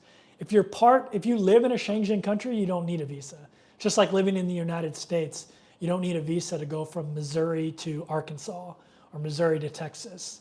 Basically, the EU and then the Schengen is basically like the United States. Like the countries are just states. I mean, they're all like the size of states anyway, like population-wise and some of them landmass-wise. So basically the European Union is like the United States. Like just think of each country as a state. So if you live in those areas, like the Schengen, then you don't need visas anywhere. Or you live in the EU, you don't need visas anywhere in the EU. That's why it was such a, like a lot of Brits supported Brexit, but a lot of them, it ended up screwing them, especially the expats, because they used to just be able to freely travel through Europe. Now they have that same 90-day, every 180-day crap. And a lot of them get really pissed, especially the ones that were like expats in Spain and Portugal. It kind of screwed them. It screwed their expat community big time. Made it a huge pain in the butt for them. But yeah. Michelle Hicks says, fellow Navy veteran. What's going on, Michelle? Freedom to freely travel would be amazing. Yeah, it would be.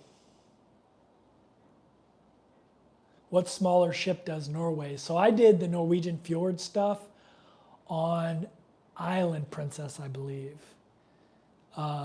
which is a smaller princess ship. It's way smaller than Sky. And the Norwegian, like a lot of the Norwegian fjord, to get to them, you have to transit these really skinny areas, and they either don't fit or there's environmental reasons that they don't let the bigger ships in. So you have to be on the smaller ships like Island Princess.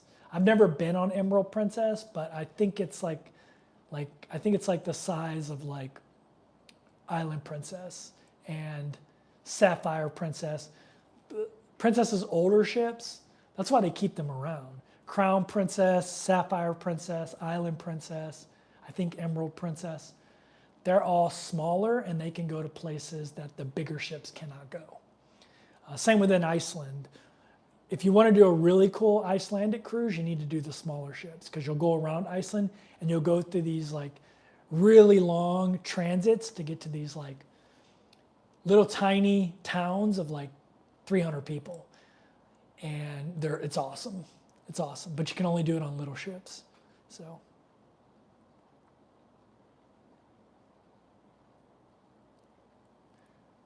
Going Green Mom says, does it start if you don't get off the ship? Yeah, I'm positive it starts. The ship just gives them the manifest. Nobody checks I've never had to take a passport off a ship ever in my entire cruising time. I know some people say, oh, you should take your passport. I don't. I have a picture of it on my phone, and I'll have like a government issued ID, which they'll take when you go into the port areas. Like to get back through security, you just show them your government ID and your cruise card or your medallion on Princess, and they just let you right back in. So I never take my passport off the ship. I have a picture of it on my phone, but other than that, no.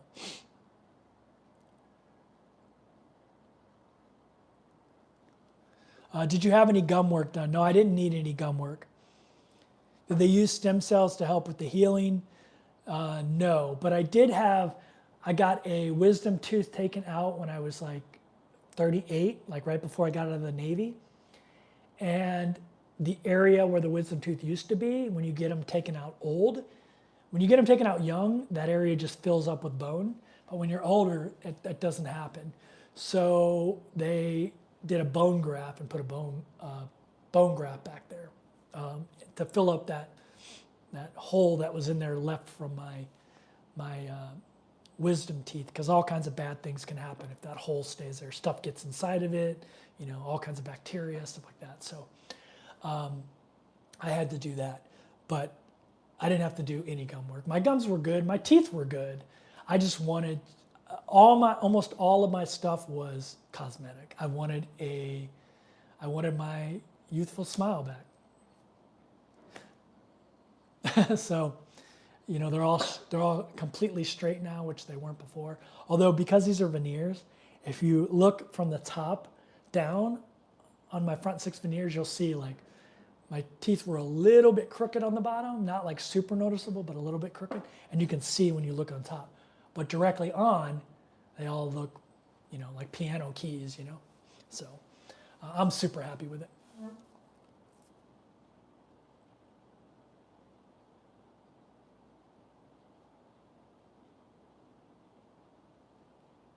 Someone said when you leave the EU, they stamp your passport. Unless you're on a cruise ship, they'll never stamp your passport once. I never get my passport stamped in Europe when I'm on a cruise ship. I don't know why. I think it's all digital now.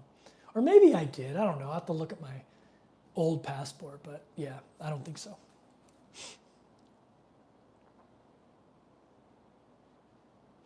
Michelle says, I want to be back at sea. Never heard yet of the Schengen. I can't keep traveling around the world for fun. I particularly love Princess and would love to stay and haven't traveled solo. Any advice? I got a ton of videos about that, Michelle. Go back and check out my catalog. I've been traveling solo. I lived on Princess cruise ships primarily. I was on some other cruise lines, but I did over a year living on cruise ships.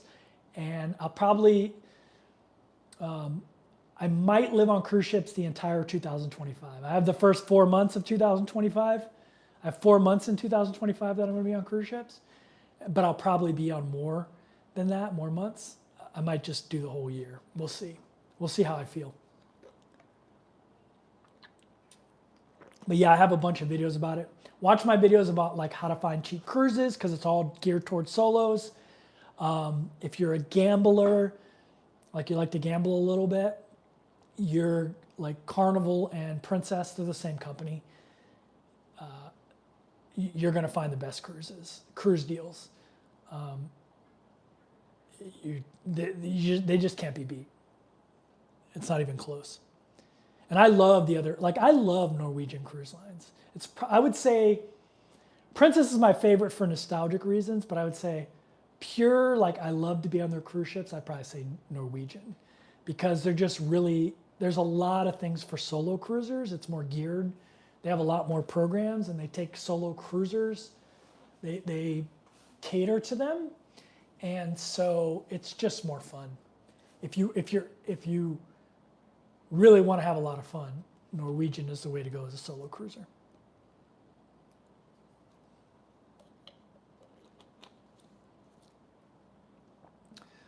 Chris says you'll be banned from re-entering for several years. Yeah, that's why I don't even want to mess around with that. I don't want to not be able to go into the Schengen. Only 85 thumbs up. Actually, I got 103 now. Thanks for pointing that out, Andrea. Thanks for getting me to 100 thumbs up. I appreciate it. So 135 of you in here, which is amazing. Do you speak any other languages? Io capito un po' l'italiano. I lived in Italy for 2 years in my early 20s, and I spoke pretty decent Italian when I lived there because I lived there for so long. And I lived in a small fishing village where there was no like US fast food or anything like that. So all of the places were mom and pop and all they spoke was Italian. So I had to learn Italian to get around. It's a little bit different nowadays because, back then when I lived in Italy, they were still on the lira. So there was no euro yet. It was awesome actually. Because when I lived there, it was 2,000 euro to the dollar. So even though I was a very junior military member that didn't get paid a lot, I was like pretty wealthy there because of the exchange rate. It was so good at that time for a bunch of different reasons. Like the Kosovo War was going on then, so it really impacted the surrounding countries like Italy, their currency, and you could get a lot for the U.S. dollar back then. So, but yeah, I was kind of forced to learn. I didn't have the crutch of everyone knowing English around the world like I do now. Andrea says, I expect Thanksgiving to have Rakuten. So yeah, Rakuten is a great thing to use. I forgot to use it this time when I booked my Princess cruises. They were casino deals, so they weren't that expensive. They were only like $200 a piece per cruise. So actually, just so you know, I spent $2,800 and I booked 10 cruises, which starts January 5th and ends May 3rd. So I booked that much cruising cost me $2,800. That was the total. But that also includes a $200 deposit on each, because when you do a casino cruise, you have to put a deposit down. And I get all that back on board. So if you take that out, it actually cost me $800. But I also had future cruise credits, and I had all those referral bonuses that you guys got me by booking Princess Cruises. So thank you for that. So really, if you really like take away the $200 per cruise that I had to put as to hold the cruise, which is refunded as onboard credit, which you can just take out as cash in the casino. I can just go and put it in the casino and then take out $200 out of, go cash in my chips and get my $200 back. You can do that with Princess. It really cost me $800 for that much cruising with the casino deals there. It's crazy.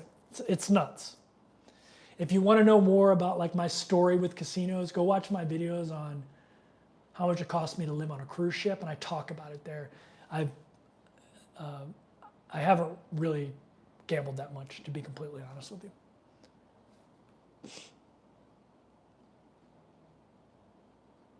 Do I wish cabins on Princess ships had sofas like other lines? Nah, I don't spend, I always get inside cabins for those that have been watching me for a while, because I don't spend a lot of time in the cabin. I go there and I sleep. I get up super early in the morning. I go work out. I go get my steps in. I come back and I take a shower. And then I grab my iPad and I just walk around the ship, and I'll either drink coffee somewhere and do stuff on my iPad instead of doing that in my room. Like I'll go sit by the pool, or I'll go sit in, wherever, and I'll just relax and, in the piazza. And, I don't spend a lot of time in the room. So to be honest with you, I just don't really care about the room. It doesn't matter to me, because all I do is sleep there and the lights are off and it's dark in there. So it doesn't, the room means nothing to me, other than I want to get it in the middle, not the middle of the ship, but the middle floor. So there's no pool on top of me or music venue below me. I want at least a room of staterooms between me and where the action is happening, so you don't get noise in your cabin. So I almost always book deck 11 on most ships. That's what I book, because that'll put you right square in the middle of everything. On bigger ships, maybe on smaller ships, maybe a little lower, and then there's no noise. So, but yeah, I don't really care about that. I think on the Sun Princess, I think the inside cabins might have sofas. I'm not 100% sure on that though, but I think they might have them. I know the balcony cabins do now on the new ships.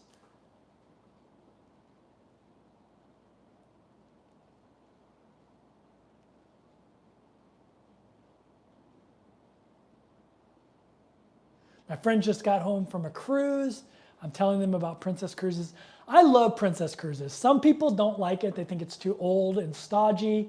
I like old and stodgy. I like my cruise ships without any kids on them. So I tend to gravitate towards the cruise lines that have less kids, because I don't not like kids. I just don't want them on my cruises. So most Princess ships don't have all of the kids stuff like Royal Caribbean has, Disney and stuff like that have. They don't have all the stuff for kids. So a lot of people will steer clear of Princess because they don't have water slides or anything like that. And I think the new ships do, although I heard the Sun Princess had a whole jungle climbing crazy thing like you see on Royal Caribbean ships, but it didn't pass safety inspection, so they had to get rid of it, which, yay!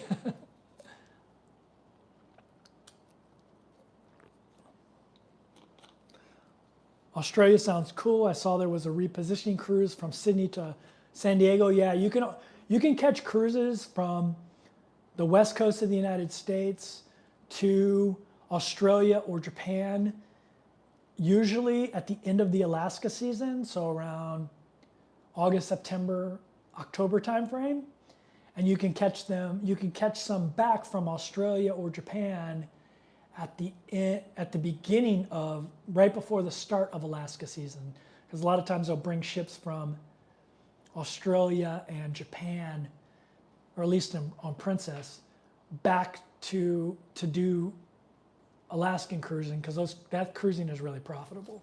So they'll bring those ships back to the United States, and they'll run a bunch of Alaskan and Hawaiian cruises as well during that time frame. So you can oftentimes bounce back and forth with those. Kevin, would I ride a camel in Morocco? I think I answered this. Yeah, it's just like the elephants in Thailand. I don't like the way they're treated outside of you riding them. They're usually not treated very well, or at least that's what I've heard. How do those on an actual world cruise deal with it? Well, I'm assuming that the ship, if you're planning a world cruise, you're actually transiting through the Mediterranean, so you're probably not going to be there for 90 days. I'm assuming when they make those world cruises, they're thinking about that because they want to make it as easy as possible on the passengers. So they probably will go through the Suez Canal, and they'll come into the Mediterranean, and they'll be there probably. They'll do the Mediterranean, but then they'll also go out of the Mediterranean and do England and stuff like that, like Scotland, Ireland, and all that stuff. So I would say probably all the world cruises aren't going to be there for over 3 months anyway. So it's probably not even an issue for them because they know they're going to go through, and they probably keep that stuff in mind when they're doing those world cruises. And even if you come the other way, same thing. You're going to come from South America or the West Coast of the United States, and you're going, or East Coast of the United States, and you're going to probably go to England first and do the British Isles, and then come back in, and then go through the Mediterranean, hit a ton of different places. Usually on world cruises, you only hit places once. So, there's only so many you can do in the Mediterranean before you're leaving anyway. Going through the Suez Canal and doing like some of those, or heading down the coast of Africa and doing like Cape Town, and then coming back up and doing like the Middle East or something. So yeah, it's probably easy not to run into those issues on a world cruise.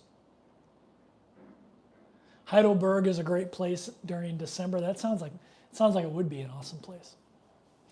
I want to go to Split. Yeah, I lived in Split for a month. I lived in Split, Croatia for a month. I actually, when I was in the Navy, I was on a ship stationed out of Italy when Yugoslavia separated into all the countries it separated into, and Croatia invited us to come there. I was on a flagship, had an ambassadorial type of mission. And so we went to Dubrovnik and Split in the 90s, in the late 90s, late 90s actually, like 98, 99 time frame. It was pretty cool. That was before, that was right when they were became a country again. And so it's pretty cool. And then when I did remote year in 2019, one of the places we lived for a month was Split, Croatia. So I lived in Split for a month. It's beautiful, one of the most beautiful ports you'll ever go to. And it's right there with Diocletian's, a former Roman emperor's palace is there. And the city's inside, some of the cities inside of it, you can actually get an Airbnb in there. It's pretty cool, pretty cool. Andrea said Emerald is like the ruby. Okay. Isn't Regal like the ruby as well? So I don't know when the stuff changes. I need to get more familiar with that. I also need to figure out what princess ships I haven't been on and go to them, because I've been on Ruby a lot and Sky a lot. Sun Princess I've never been on, so this will be my first time on Sun. And if I decide to go on Emerald Princess, I've never been on Emerald. I've been on Regal once, but I've never been on Emerald Princess. So if I decide to go on Emerald Princess, I've never been on that one. I've never been on Majestic. I've never been on Sapphire.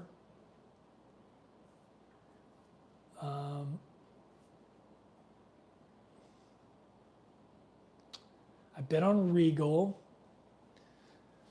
Yeah, there's a bunch I've never been on. I've been on Island. I've been on Grand. I actually love the small ships, Grand and Island. I love them. Like, I love I can't remember which one has it, but either Grand or Island have a covered pool area, and I love it. It's like it's awesome. It's so relaxing to be in there.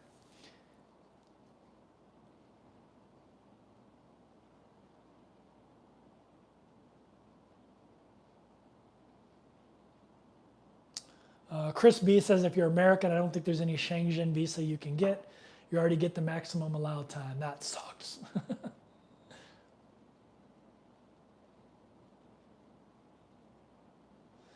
On November 13th, there's a Florida cruise that goes to South America for 35 days. Yeah, I kind of wish that's what I really want to do. The South America, that one that starts in either LA or Fort Lauderdale and goes all the way around the Horn and comes back up to either LA or Fort Lauderdale. And Princess has that, so does Holland America. And they're not super expensive. And yeah, I want to do that. But I have this Airbnb until January 20th. So I was like, I can't do that, So, but yeah, part of me is like, damn, I wish I would have booked this Airbnb until like November 10th or something, and then flew back and did that. That would have been really cool to do. I wish I could get a refund on my Airbnb, but I've already paid it. So, Michelle Henry says, "You look handsome." Well, thank you. You just made my day. What pronunciation are you using? Also, Apple has free Schengen app. I don't know how to say it. I mess it up all the time. I'm terrible at pronouncing that kind of stuff. How much were your teeth and how many days did it take to complete? So it took about a month. I did all of my teeth. I did 22 crowns and 6 veneers. So 6 veneers here and then 22 crowns on the rest of my teeth. Most people would not need crowns on their front teeth, but I have a really severe overbite. I still have it, but they fixed it a little bit with the way they placed the crowns. It's better than it used to be. And my bottom teeth rubbed against the back of my front teeth and wore them down to almost nothing. And so I needed to get crowns on my front 6 teeth as well. Most people wouldn't need that. You could just get veneers on the front 6 on both, top and bottom, which are less expensive. But yeah, so I got 22 crowns, 6 veneers, and it's all the name brand stuff like Easy or Emax or whatever they call it. It's all the name brand stuff that you would get in the United States. And my doctor actually went to University of Medicine School of Cosmetic Dentistry, so the best dental school in the United States.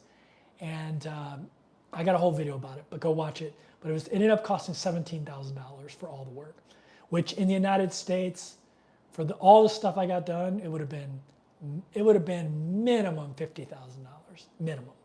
So I was super happy with it. Is it cheaper to cruise in Asia versus Europe? It just depends on when you're cruising, what cruise line you're using. Like there's a ton of different factors.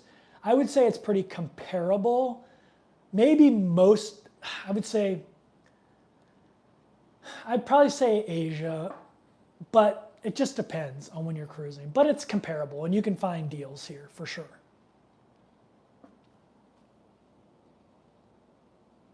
Does poker count for casino deals? Yeah. Yeah, whenever you're doing buy-ins, they track that. No sofa on Sun Princess for the interior. Okay, that's good to know. What happened to building a Honda Element? I still want to build a Honda Element. As soon as I can find the right one, I'm going to buy it. I'm going to give it to Johnny's Journey and pay her a ton of money to build it out for me. So people always ask me, if you're just first watching my channel, Kate G, like you just started recently, or I don't know when you started watching, but I travel a bunch of different ways. I travel internationally, living in Airbnbs, flying on planes. I've traveled on cruise ship. I lived in a van for a year, traveling the United States during COVID. I traveled on a motorcycle, on a motorbike throughout Thailand for almost a year. I travel a bunch of different ways, and I love them all equally, and I plan on doing all of them again. Like I'm going back to cruising. You know, I haven't cruised in a while since I think I left the cruise ship in April or May timeframe, and I'll be hopping back on a cruise ship in January. So it'll be like 8 or 9 months. So yeah. I can't pick a favorite because I love them all and it depends on my mood. Right now, what I love about cruising, and I talked about this earlier, so I'm sorry for repeating myself, but one thing I love about cruising is every morning I wake up somewhere new. And I just love that. I love waking up, and me, I don't look at the schedule. Like I have all those cruises booked. I generally know where they're going, but I don't, like port visit wise, I just had to look it up a little while ago to tell you where I'm going. I don't really even care. I just care about the ship I'm on, the general vicinity it's in, getting me to the right places, being cognizant of visa issues. And then I just like being on the ship, experiencing the ocean. And then when I wake up, looking at the sheet and going, where am I today? Oh, I'm in Oslo, Norway. Awesome. Let's go explore Oslo for the day. Unless I'm going to book like an excursion. And I talked about this earlier and I forgot to bring it back up. So last time I cruised, I avoided excursions. I just wanted to explore ports myself and figure out which ports are walkable, which ones I can go get into my own trouble in, and which ones are just a huge pain in the butt to do that. And I kind of know that in Europe and Caribbean. So this time, I plan on taking more excursions. One of the big reasons for that also is I bought the Carnival shares again. So now I'm very fortunate because I'm a veteran, because I was in the military for 20 years. I get like $100 to $250 onboard credit every cruise. But I also can, if I own 100 shares of the stock, which right now will cost you about $2,200, I also get the 100 to 250 per cruise with that. And I always buy future cruise credits, which gives me $25 to $75 onboard credit each cruise. And because I'm using casino deals, I have to put $200 down, which they give me as onboard credit. So when I walk on the ship, I have about $800 to $900 onboard credit almost every cruise I'm on. And my plan is to use some of that money for excursions this time. The great thing about Princess is you can use it for whatever you want. If you're interested in like my casino adventure, I'll give you the Cliff Notes version real quick. I don't really gamble, but my audience wanted to see me gamble on the very first cruise I did, which was a trial cruise to see what I would need to pack. It was the Panama Canal cruise on Ruby Princess. And I went on that cruise, and people wanted me to film the casino. So I put 50 bucks into the machine. This was during COVID, by the way, right after COVID had ended, and they were trying to get people to go cruising. I put 50 bucks in the machine. I lost it all in like 10 seconds because I was max bidding. I didn't even know that was a thing. I lost it all. And at the end of the cruise, I found out that I had like a deal that would give me $200 casino credit next time I cruise. I was like, oh, cool, whatever. And then I started getting all these emails saying I had free inside cabins. And I was like, oh, that's crazy. And so I booked those cruises. And when I got on board, I went and took my $200 free casino, and I ended up winning like a $1,400 jackpot, which was amazing. And if you watch a lot of cruise content, maybe you've come across Pero DJ. They're friends of mine from Virginia. And they said, hey, look, we're not telling you what to do, but we cruise for free on Princess because we like the casino, and they give casino deals really easily on here. So if you're not married to the money, like you don't need it, like pump it back into casino and see if you get some free cruises. So that's what I did. I put that entire 1,400 in, which took me forever to do. Like I kept winning, losing, winning, losing, winning, losing. I'm not a gambler, so I don't know a lot about it. I was just using slot machines. And at the end of the cruise, they gave me something that said like, you get $200 on your next cruise. And I was like, oh, that wasn't worth it. I should have kept my $1,400. But then I started getting all these emails with cruise offers, which with Princess is amazing, because with Princess, your cruise offers, if you have a login with Princess and a Princess Captain Circle number, when you log in, it'll show you what cruise deals you have in your Captain Circle savings account. And what I didn't know at the time was for every cruise deal that's in that Captain Circle's account, you can book 3 cruises. So I had like multiple cruises in there. And so I just kept booking cruises. And when you search cruises, it'll show you how much the cruise costs. And it used to say $0 for cruise deals. And even if you book as a solo cruiser, that's the cool thing about cruise deals. They don't differentiate between solo cruiser and like double occupancy. You're just booking the cabin on a cruise deal. So if you go solo, it costs the same as what it would cost 2 people, which is amazing.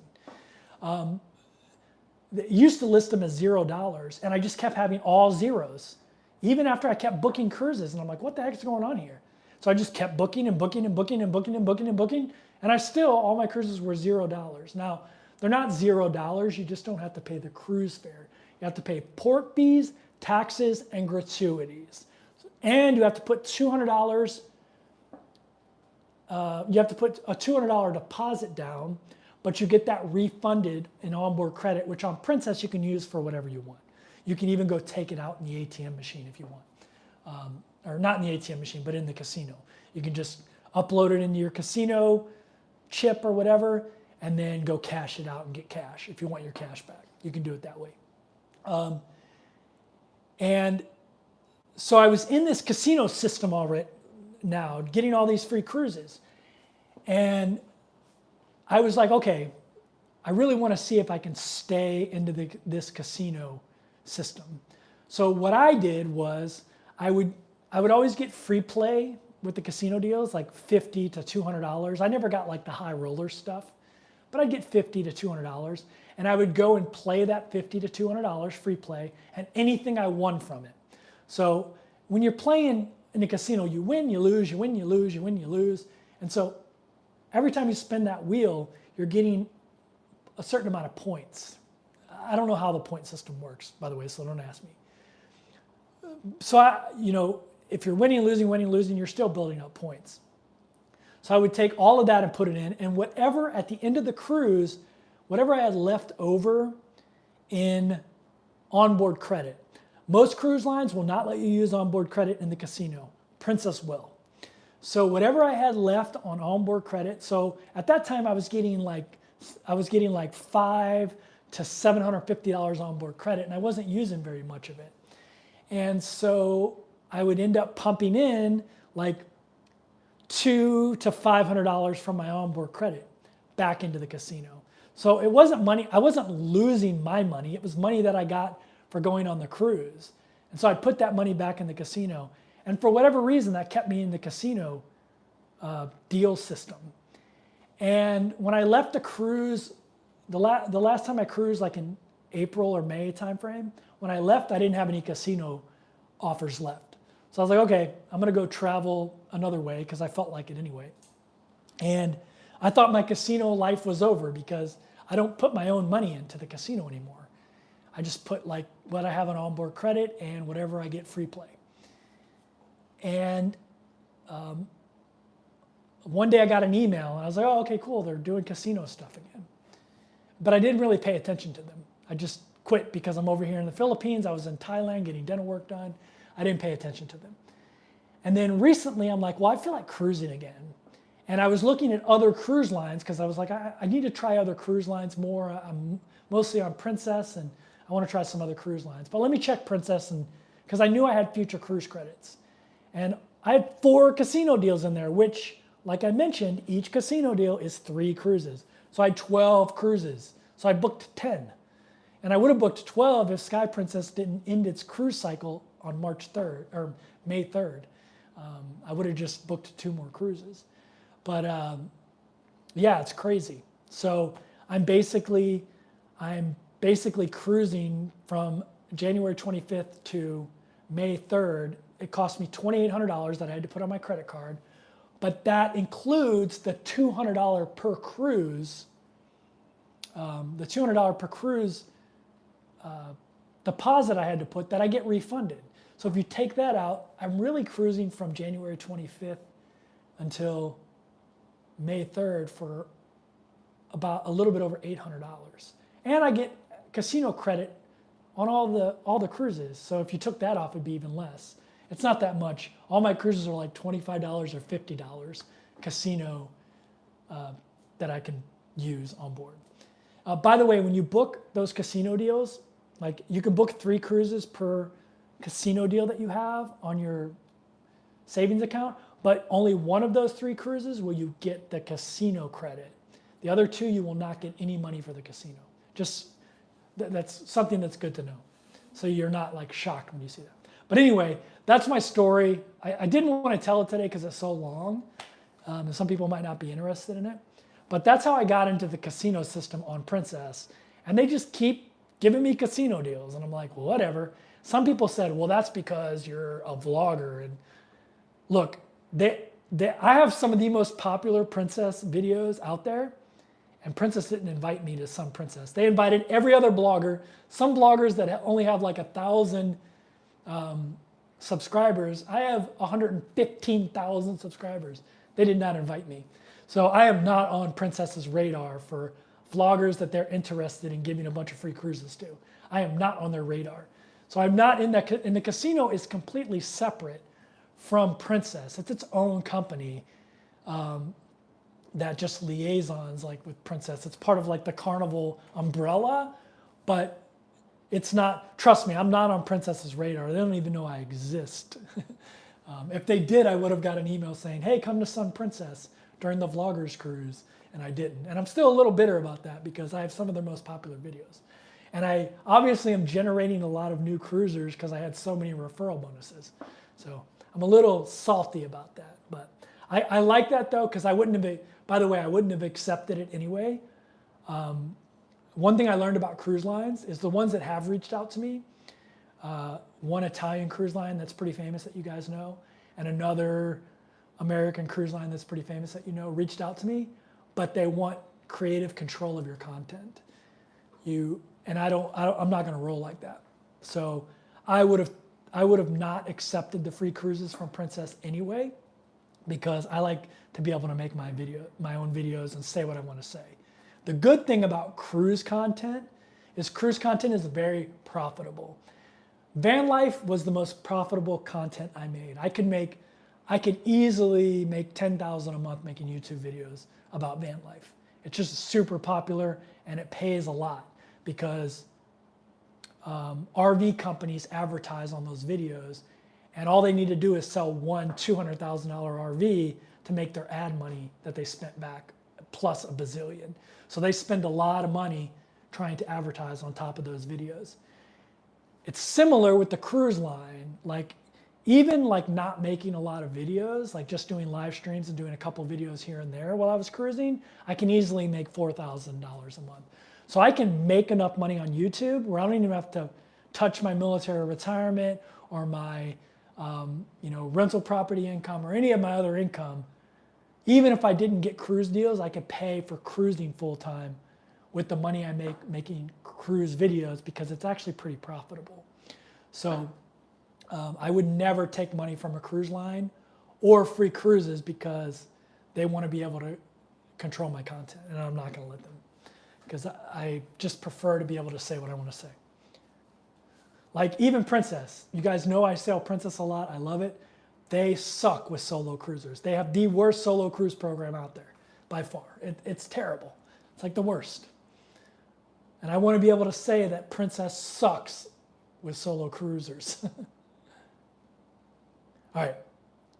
Sorry, I went off on a tangent there. I was born a military brat in Oslo.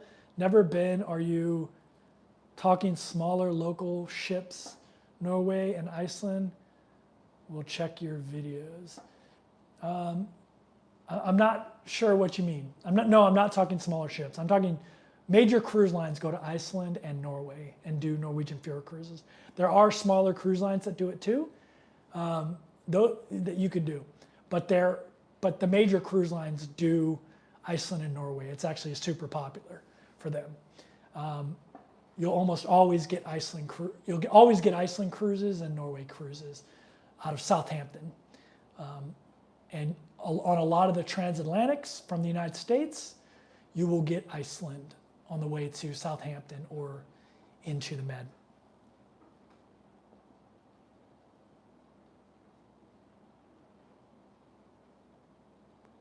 I was on Star Princess in Alaska. It was great. You were not on the new Star Princess, were you? That one's not even out yet, is it? You must have been on old Star Princess, Jen and Tommy. By the way, if you want RV content, check out Jen and Tommy. You must have been on the old Star Princess that doesn't exist anymore. Well, it does exist, but it's owned by another cruise line and it has a different name. You must have been on that Star Princess because the brand new Star Princess it's not sailing yet. So we'll see if I get an invite to Star Princess as a vlogger. We'll see if I get an invite.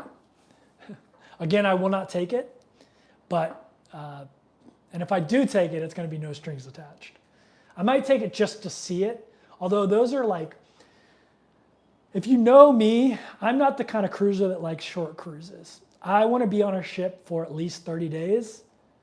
I don't want to be doing this, getting on the ship and then a few days later having to leave the ship.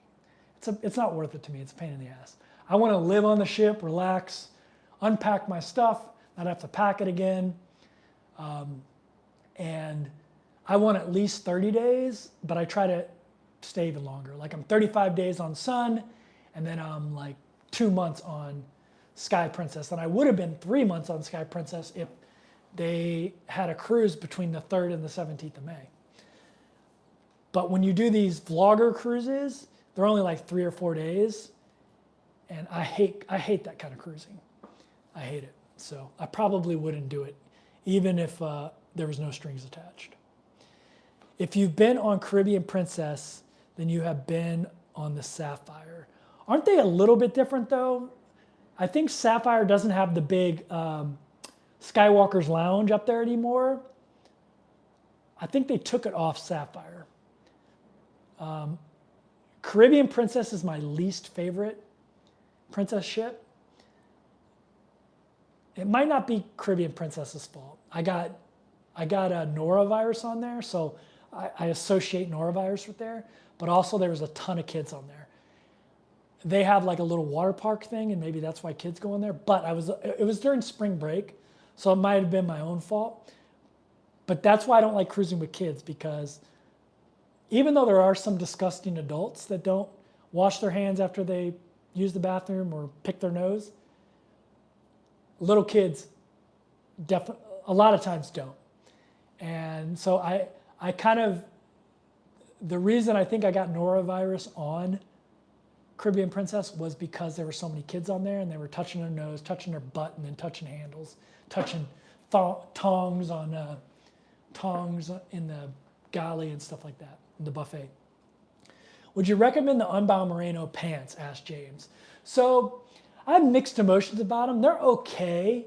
Like that's how you know that I'm like true. Like Unbound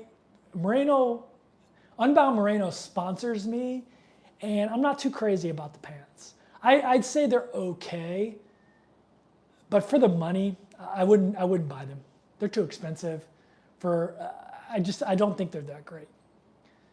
Some people love them though. I'm just not one of them.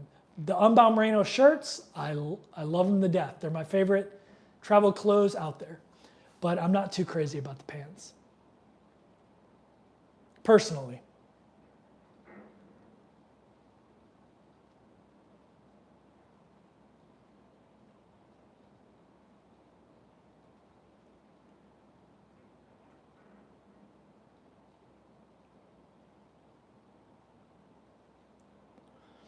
We'll be on the Sun Princess February 8th. I hope to get to meet you. Yeah, Bonnie, just come up and say hi for sure.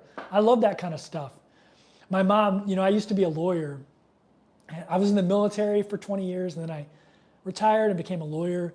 And my mother loved saying, this is my son. He's a master chief in the military. And then when I got out and I became a lawyer, my mother loved, this is my son. He's a lawyer. That type of thing. That's how my mom is.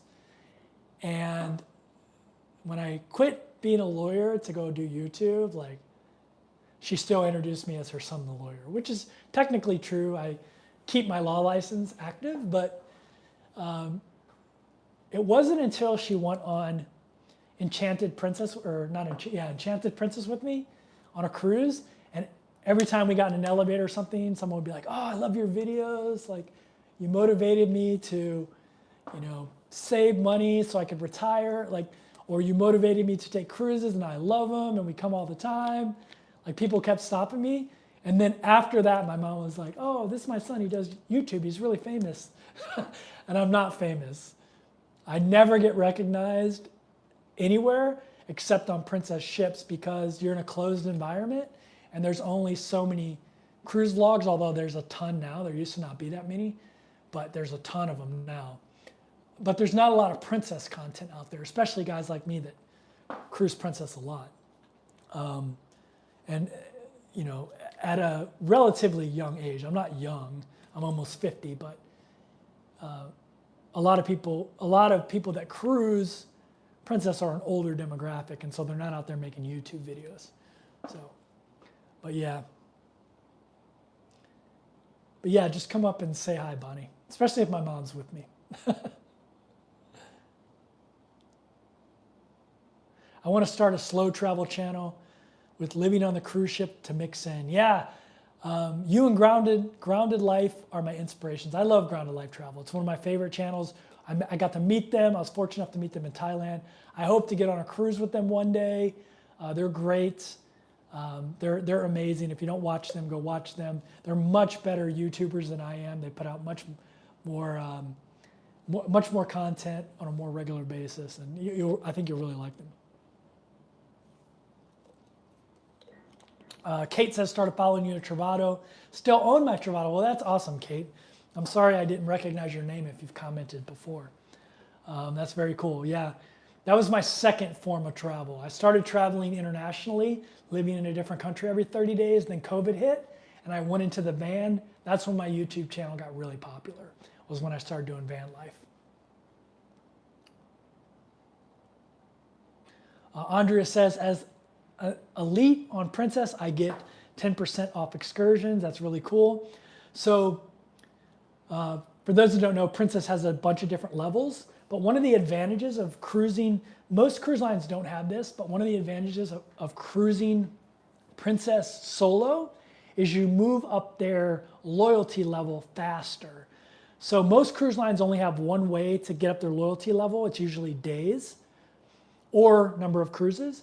But Princess lets you move up two different ways, days or number of cruises. And when you're solo, every cruise you take counts as 2 cruises. So to get to their top level, most people need 15 cruises. To get it as a solo, you only need 8 cruises because you get 2 cruise credits per.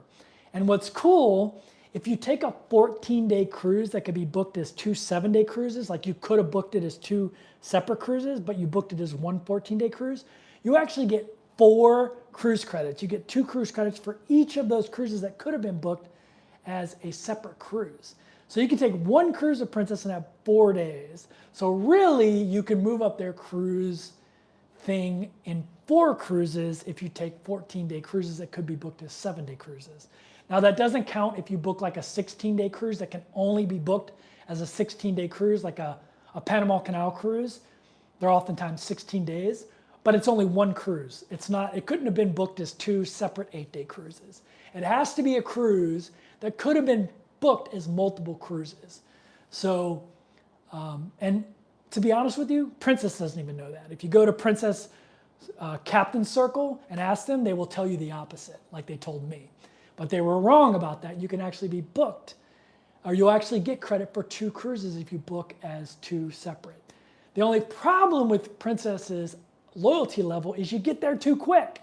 They need to add extra tiers, in my opinion, and not cheapen the current tiers, but add more value to the upper tiers and staying loyal to them, because you can get to elite on Princess really easily.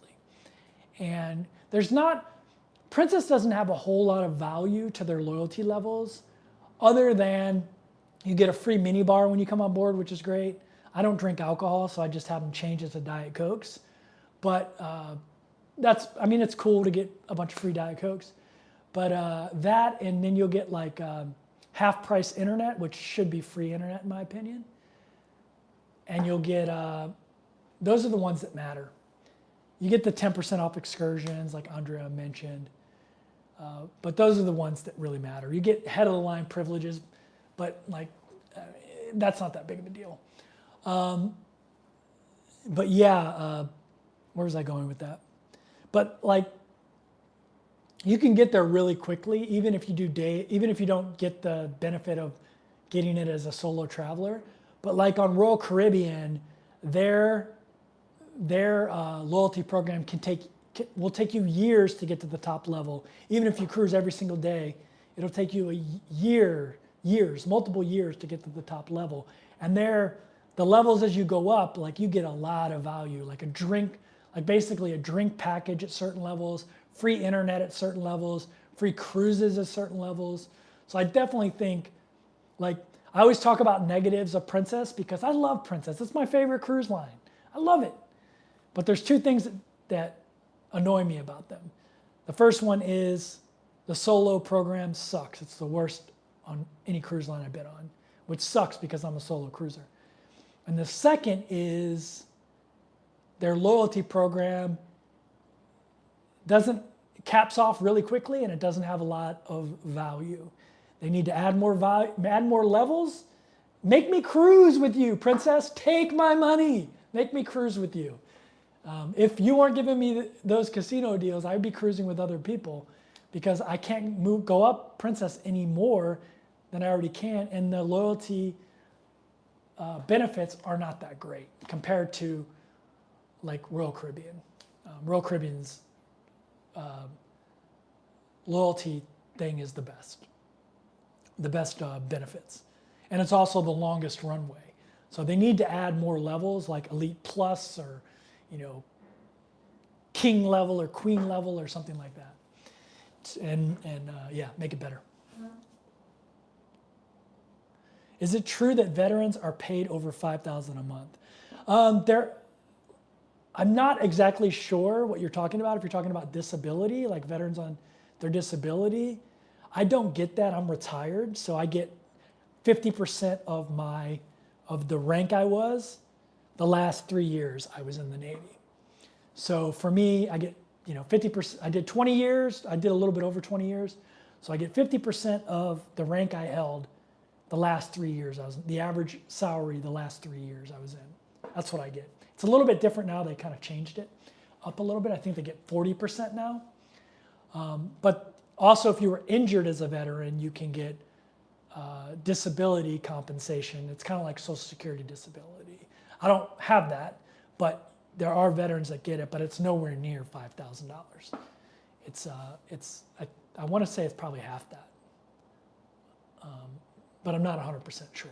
I'm sure if you went to Iraq and got your legs blown off, it might be close to that, which it should be, right? But I'm not 100% sure on that. But you do get a lot of veterans benefits. Like I get $100 to $250 onboard credit on board Princess. On Norwegian, I get 10% off the cruise fare. On MSC, I get 5% off. So there are some benefits. It's great.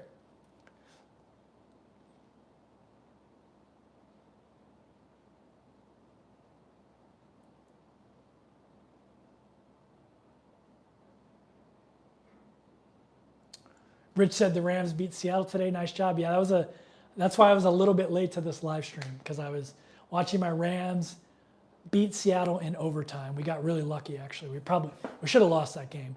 The refs were terrible on both sides, but I think maybe we got a little bit more help. But it was terrible on both sides.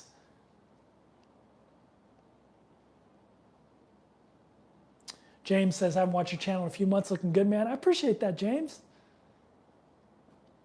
And thanks, Rich, for being a channel member for so long. You and D Walker in here. I appreciate that. Any plans to head out west for the colder months? Kate. Oh, you're asking Kate.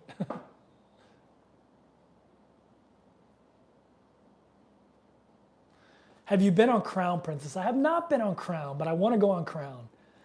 Crown does a lot of world cruises, and most of their itineraries don't have solo pricing, so I have to pay double.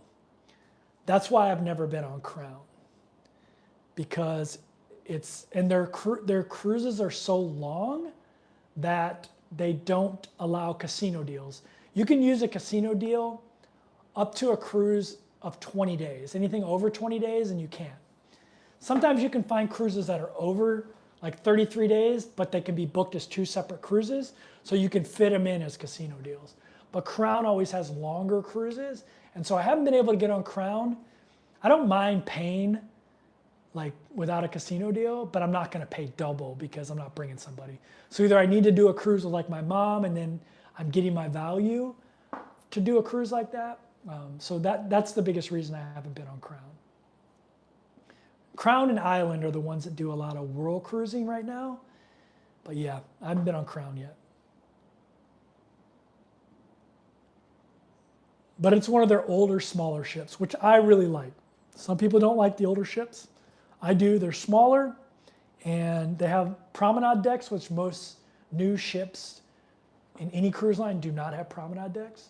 They have promenade decks, which I love, and they also usually have, because a lot of them will do a lot of cold water cruising, so a lot of them have the covered pool area, and like on Princess, it was like no kids allowed there, which I like.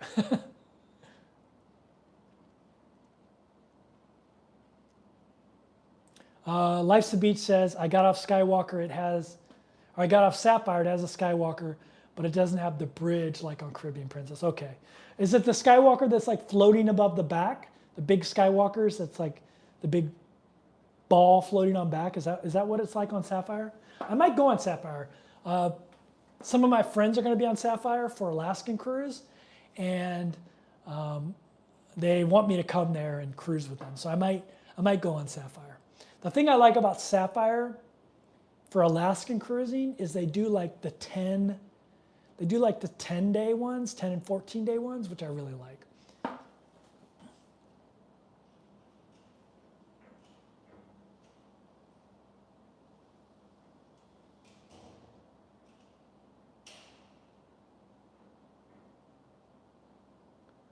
Someone said, for anyone who hasn't seen a picture of mom, she doesn't look her age. Yeah, if you want to see a picture of my mom, go on Instagram. I'm pretty sure I have a picture of her when we were in Venice on Instagram. Yeah. It's funny because I don't do a lot of dating, but I am on dating apps. And I had that picture on a dating app. And I would get a lot of messages saying, why would you have a picture on a dating app with a girl you're dating? And I'm like, or a girl you dated, an ex-girlfriend or a current girlfriend. And I was like, oh, that's my mom. So my mom would love to hear that, by the way. So if she's watching, she's really happy right now. Did you utilize Cruise Plum for your research, and how far out did you begin your bookings? Asked Jerry. I always use Cruise Plum. If you've never used Cruise Plum, it is the best search engine for cruises out there. They don't sell you anything. It's just a search engine. It has the most functionality, and you can search by solo price, and it will show you the real solo price that includes taxes, port fees, and gratuities. So you'll know what cruise lines have double occupancy for their solo cruise and which ones don't. And you can sort by cost per day. Like if you go to if you go to Cruise Plum right now and you search by solo cruises and just pull up every cruise going on, it's going to be thousands of cruises, probably tens of thousands of cruises. And you sort by cost per day right now, you'll find a cruise on there for $60 a day. I think it's MSC. So you can go and take a cruise for $60 a day. No casino deal, solo cruiser, all in, taxes, port fees, and gratuities, no double occupancy. Even if it has double occupancy, it's still cheap. It's $60 a night on board the cruise. And if you go and look right now, you'll see that cruise in there because I did it yesterday. I looked. That's the first thing I do when I jump into there. I jump in, I search by one person. So I'm going to get the one person price, which most cruise lines won't show you that until you go to pay. And then all of a sudden your cost doubles or increases by 50%. And you're like, oh, damn. But with Cruise Plum, you can actually look at those prices for almost every cruise line that you're thinking of. They have the real high-end cruises now too. So first sort it by cost per night and do it the lowest cost, but then sort by cost per night the other way and see. Some people are paying like $10,000 a night to cruise on these, like on like Seabourn and Silver Sea and Viking. Viking's really expensive now. It's getting really expensive. Yeah. But yeah, I love Cruise Plum. So yeah, I did my research on there. I just booked those cruises. So it's November. I booked them a few days ago. And my first cruise is at the end of January. I don't usually book stuff a couple years in advance because I have no idea what I'm going to want to do in a couple years. I don't like doing that, booking that far in advance. I book a few months in advance. And that can work out for you in a positive way, and sometimes it sucks. With most cruise lines, between 190 days and 120 days, some cruise lines it's 120 days, some cruise lines it's 90 days. That's when they require you to pay final payment. So a lot of people will just put down like $100 deposit or maybe even less, and sometimes zero deposit. And they'll have a date that they have to pay for their cruise by. And usually it's between 90 and 120 days out. So on 90 days before your cruise is going to leave, or sometimes 120 days, a lot of times a lot of cabins will open up. And most of the cruise lines just have an algorithm, kind of like the airlines do, that when they have an overflux of cabins, they'll automatically discount them. And so a lot of times at the 90-day out point, someone booked a cruise 3 years ago, and that's why I don't do it, by the way. And now they're like, oh crap, I don't want to take that cruise anymore. I have health problems, or I got a divorce. The person I booked the cruise with ain't even my spouse any longer, and even my wife any longer. And she was the one that liked cruising and I hate cruising, or whatever the reason is. I got a dog and now I can't leave my dog for that long. A lot of people will just sacrifice their deposit because it's like only $100 for most cruise lines, and they won't go on the cruise. And so all these cabins open up. And so a lot of times you can find cheaper cruises at that time. It's not always. Sometimes there won't be any that open up because it's a really popular cruise or whatever. But I've noticed that a lot of cruises drop. And that's another thing I like about Cruise Plum, is they show you a graph that shows you the history of the price of that cruise. And here's another warning about cruise lines. A lot of cruise lines will do cyber sales or Black Friday sales, but what they do, almost all of them, they raise their price by whatever the discount is going to be a couple days before. So you'll see a cruise at $800 and it'll jump up to $1,200. And then they'll have a 50% off sale and it'll be $800 again. And you're like, oh, look at this great deal I'm getting. It would have been $1,200 and I'm getting it for $800. Nah, that's what the cruise lines do. That they get you with those sales. The only place you ever get cruise deals are when you book on board. You can get some really good deals on board because they have legitimate 50% off or whatever percent off cruise lines that aren't discounted at the moment. So you'll get legit deals. I've never seen any deals on those cyber deals or Thanksgiving deals or Black Friday deal or Christmas deal, they always increase the price right before those sales. So be really wary of that. Life's a Beach says laundry is free for elites. That is true. Laundry is free for elites on Princess, which is great. For those that don't know, this is another reason I love Princess, because I like doing my own laundry. And even though I'm elite, I can send my laundry out and get it done for free, which is great. I do use that sometimes for pants and things like that. But Princess has laundry facilities on all of their cruise ships. So when you're a person like me that like stays on cruise ship long term, it can become really problematic if you don't have free laundry to send out or they don't have laundromats. It can get really expensive. That's another reason I love Princess. They have laundromats on every floor of all of their cruise ships. I hope it's on the new cruise ships. If you've been on Sun Princess, do they have laundry facilities on Sun? That I don't know. But every other Princess ship that I've been on has laundry facilities on every deck. When you own 100 shares of Carnival stock, do you get credit on Princess? Yes. The Carnival shares are for all of the Carnival brands, Princess and all the other ones. You can use your stock to get onboard credit. And it's really easy now too. It used to be you had to send an email. Actually, every Carnival cruise line was different, how you had to get your onboard credit. With Princess, you had to send an email, and it was kind of a pain in the butt because you had to get a brokerage statement. But now they use an app called Stock Perks, and Stock Perks will log on to your account. You'll log on to your brokerage account with your Stock Perks. They'll see that you own the $100 shares, and they will credit it to your cruise. It's a million times easier than it used to be because of that app called Stock Perks that Carnival Cruise Line uses now. And a lot of other companies use that for stock perks, stockholder, shareholder perks. I was lucky. I bought, well, not lucky anymore, but I bought Carnival Cruise Line stock when it was like a couple dollars a share during the pandemic. And so I had that stock already for a couple $100. And then they came out with a rule that you couldn't use your veteran onboard credit. You couldn't get veteran onboard credit and shareholder credit on the same cruise.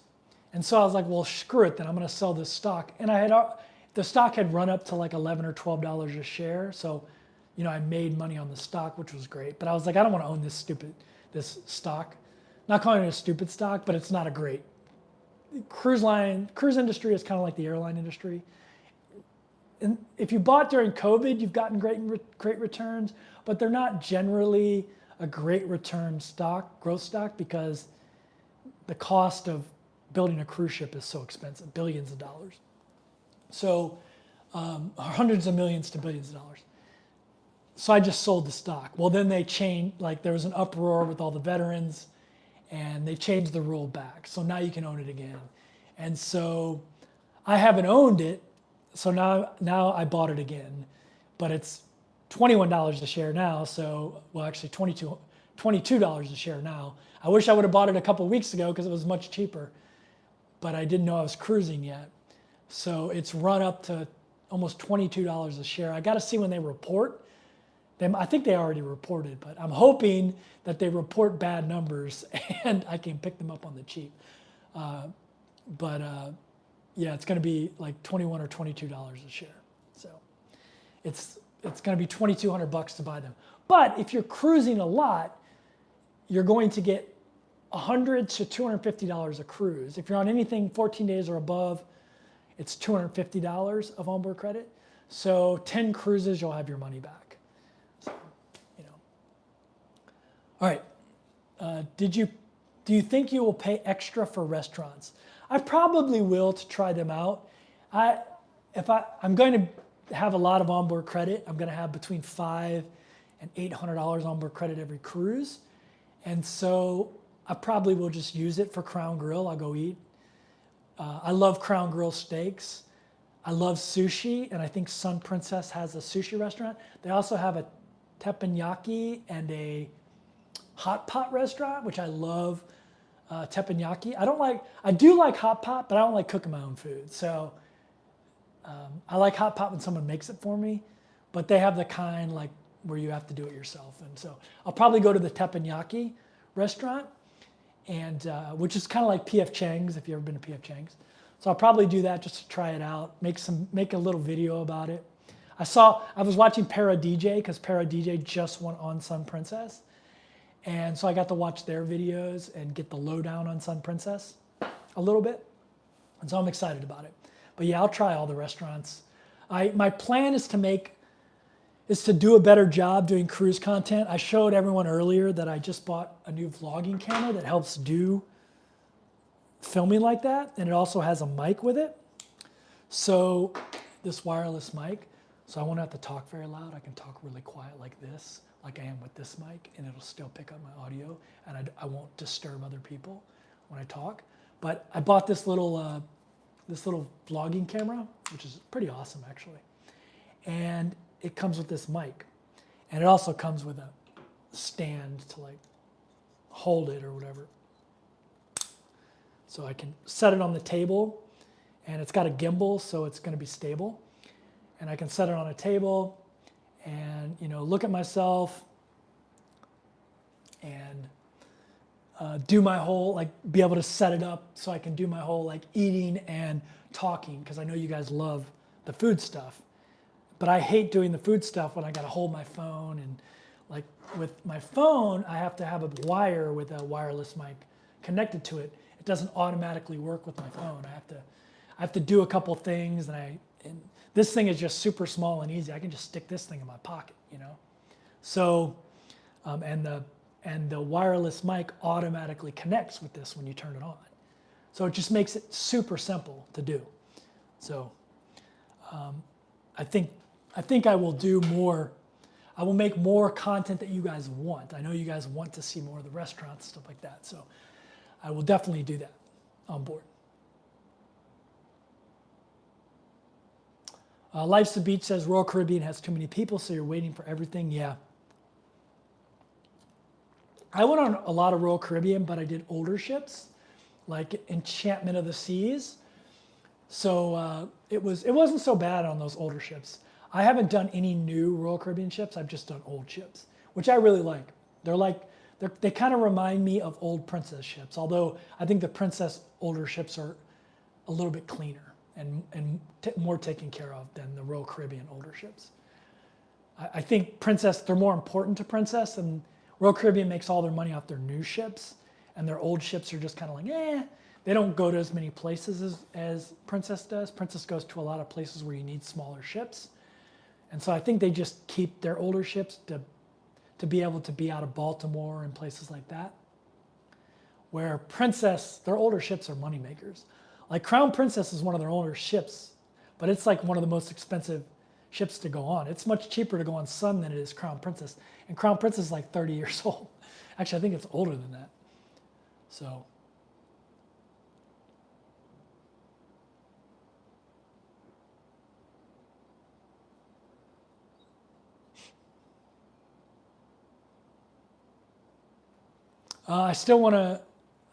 You still make me want to do Princess even though I'm Diamond Plus on Royal. Yeah, you can't beat the Royal Caribbean stuff though. I am Diamond, so I get 4 free drinks. You're Diamond Plus, so you get 5. So, and for me, I don't drink alcohol, rarely. The amount of alcoholic drinks I drink a year, you can probably count on one hand. Usually less than one hand. I drink a lot of coffees, specialty coffees, and so it's great on Royal Caribbean ships. Yeah, I'm barely a Diamond, by the way, but yeah, I love their loyalty program. It's one of the best. It's one of the best. Every cruise line I have something I love about. Like MSC, I love their private island. Ocean Cay is the best private island. Unless you want an amusement park. If you want an amusement park, then Royal Caribbean's going to be. But if you want picturesque, beautiful, laid back, gorgeous Caribbean island, private island, Ocean Cay with MSC. It's not even close. Not even close. Nobody comes close to Ocean Cay. It's by far the best.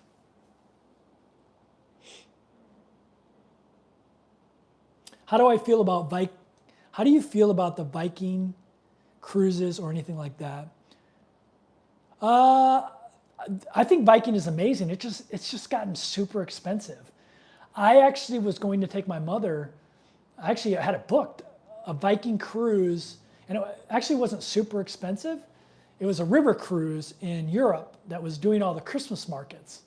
But my mom was like, I thought my mom would love that because she's really religious. And she was like, I said, she was kind of like, about it. And I was like, well, what do you want to do? And she's like, I really want to see Venice. And so I was like, okay, well, we'll fly to Venice. So we flew to Venice, stayed in Venice for 2 weeks, and then we took a train to Rome and hopped on a cruise ship and took a transatlantic back to the United States, to Fort Lauderdale. So it was really cool. And then we drove from Fort Lauderdale. We rented a car and drove from Fort Lauderdale to St. Louis, stopping and visiting my grandfather because he is on the way. So it was great, very cool. But I don't know a lot about Viking cruises other than their cruises that aren't river cruises are super pricey. So Andrea says her first cruise was on Crown. That's amazing. Been on Crown 5 times. You will like it because it's similar to Ruby. You guys know I love Ruby. I love me some Ruby. Spent a lot of time on Ruby. It's funny because something interesting happened recently with Princess. So, I was in the Navy for 20 years, so I've done a lot of cruising. I've spent a lot of time at sea cruising the world. But before I started cruising full time, or started this cruise adventure as a traveler, full-time traveler, I'd only cruised 2 times before. No, that's not true. I cruised when I was younger with my grandparents, and it was Princess. That's why I love Princess so much. But in recent memory, I cruised 2 times. I cruised in 2015 on Princess. Actually, I couldn't remember who I cruised on. And then I cruised in 2018 on either Princess or Carnival. I couldn't remember which one was which. And I didn't have a Captain Circle number for 2015 or 2018 or 17, whichever one it was. And I asked Princess, I said, hey, can you look me up by name? And this is when I first started cruising with Princess, after I cruised on Ruby Princess. And I was like, I want to get up this loyalty level as fast as I can so I get half-price internet. And I asked them, can you find it? And they said, no, they can't. And I didn't have a number or anything. And so I was just like, okay, well, but I knew I had cruised on Princess, one of those cruises. I knew one was Princess and one was Carnival. And when I went and looked at my Captain Circle the other day, when I was looking to see if I had any cruise deals, that 2015 cruise is on there. It was 2015, it was an Alaskan cruise, and it was on Ruby. So Ruby was the first Princess ship I was on. So yeah, there you go.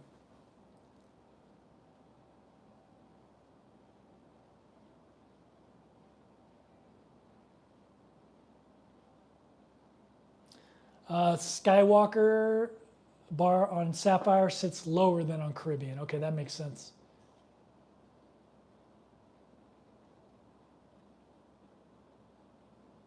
Michelle Hicks, 54 days, South Pacific Princess, so ready to be back at sea. 54 days, South Pacific Princess. What ship are you on, Michelle? Or are you saying you went on a ship called, there used to be a Pacific Princess, I think. I'm confused about what you just said. Bonnie says, I agree, the loyalty program on Royal keeps us cruising with them, and the casino deals are more defined. Yeah, the casino deals are easier to, I get casino deals from Royal, but they're nowhere near on the level of Princess, and supposedly Carnival too. I've never done Carnival with casinos, but they're it's not even close to as lucrative of casino deals. Like what I like about Princess, a couple things. Number one, every cruise deal you get is 3 cruises. And you can book any cruise you want, 20 days or under. With Royal, they say you can book these cruises. Here you go. And for me, it's a bunch of 3, 4, and 5 day, every now and again a 7 or 8 day cruise on an old ship. With Princess, I can go on any ship. I can cruise up to 20 days. I can take a 20-day cruise on Princess on one cruise deal. And all I got to do is pay port fees and taxes and gratuities. The cruise fare is free. It's not even close. They're not even close to comparable. But Royal has a way better loyalty program. That I will agree with.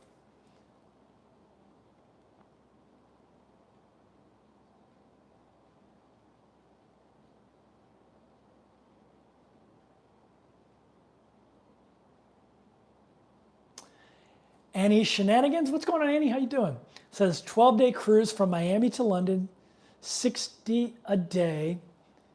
Just saw on Cruise Plum on Norwegian. Maybe that's the one I saw that was 60 a day, the Miami to London.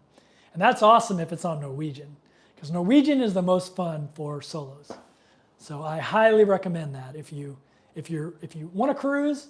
It's probably an older Norwegian ship, I'd imagine, but they still do a good job with solos. Beck says, I hope you end up on Majestic. The Hollywood pool was my happy place.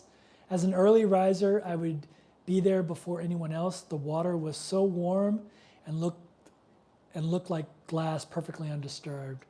Yeah, that sounds like my type of place.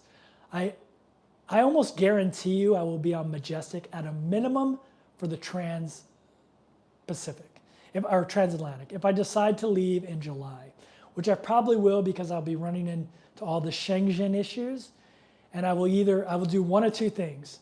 I will hop on a plane and fly to Asia, or I will hop on the Majestic, ride it to Boston, and then jump on a bunch of West Coast cruises until one of those ships goes to Asia, and then I'll hop on that ship to Asia.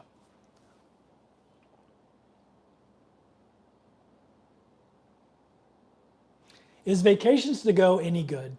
Vacations to Go is okay, but it's nowhere near as good of a search engine to find value in cruising for a solo than Cruise Plum. Cruise Plum is good for non-solos too, by the way, but it's way better than Vacations to Go. Vacations to Go is okay, but that is a travel agent and they're showing you what they can sell. Cruise Plum shows you every cruise available, so it's much better. And the way you can sort it by anything. You can sort it by, I want to start in this port and end in this port. I only want to search inside cabins. I only want to search ships with pools. What you can narrow it down to on Cruise Plum is amazing.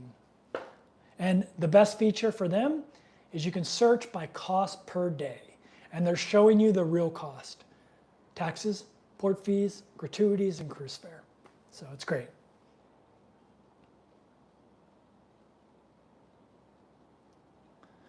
Michelle is a Gulf War vet that was on a tender. What tender were you on? I almost went to La Maddalena on the, what ship was it? I can't remember the name of it. I almost went to La Maddalena on a submarine tender.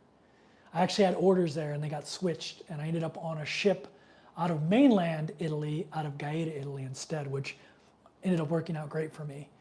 But Emery S. Land, I think was the name of it, out of La Maddalena. Emery S. Land was the name of the ship.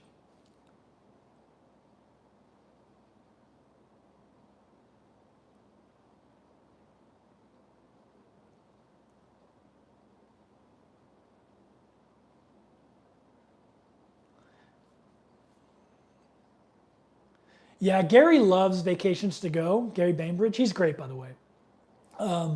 He loves Vacations to Go because here's the issues with Cruise Plum for Gary. Gary lives in Great Britain. And right now, Cruise Plum is only set up for Canadians and people from the US. So that's why Gary doesn't use Cruise Plum. If they add the UK, I promise you Gary will switch from vacations to go to Cruise Plum. But because he's British and buys everything in pounds, and he prefers vacations to go. But I guarantee you, if they add a British search functionality, he will definitely switch.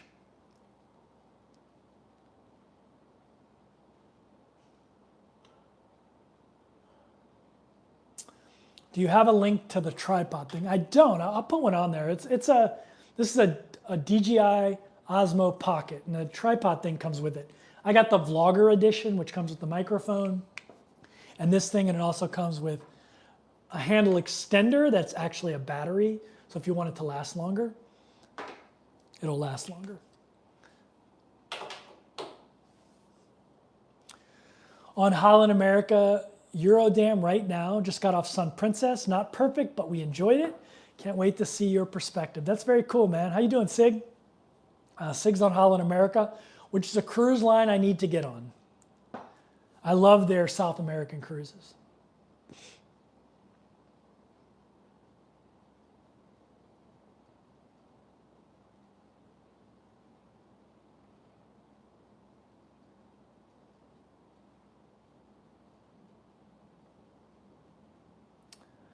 Daryl K says, do one cruise and your inbox has an offer coming every day. Yeah, pretty much.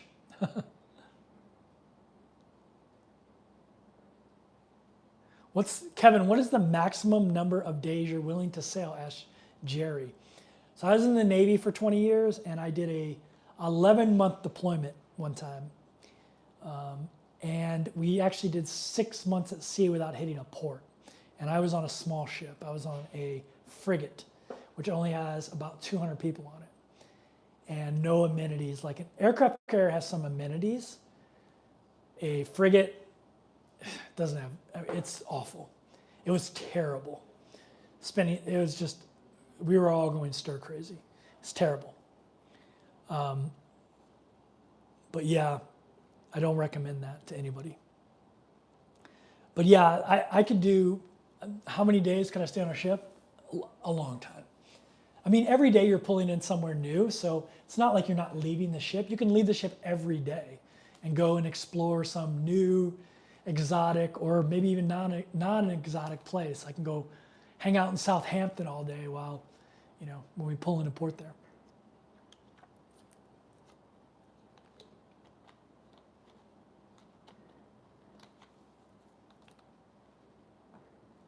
Oh, that's what Gary recommended, was the DJI Osmo. I think it's DJI Osmo Pocket Pro maybe, and I have the Creator combo. Don't get the Osmo, that's like a GoPro. You gotta get, if you want the one with the gimbal on it, like that's what I like about it, has the stabilization from the gimbal. And this one, the new one, actually works really good at night, or pretty good at night, because it has a bigger sensor on its camera than their last version.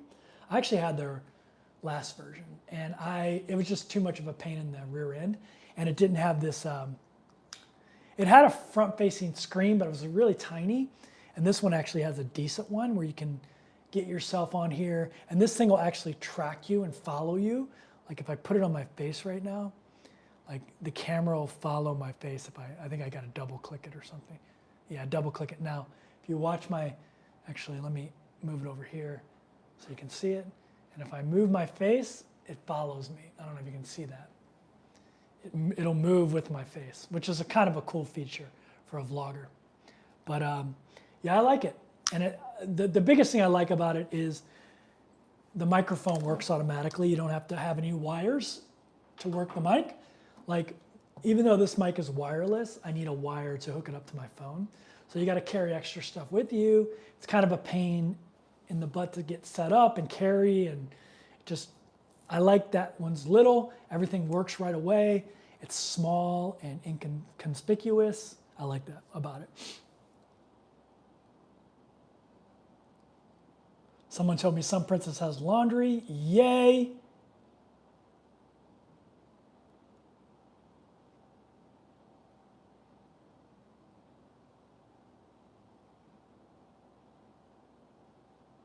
Your history with Ruby is expanding. Yeah, I have a lot of days on Ruby Princess. I don't know exactly how many, but it's got to be, it's probably like 100 and,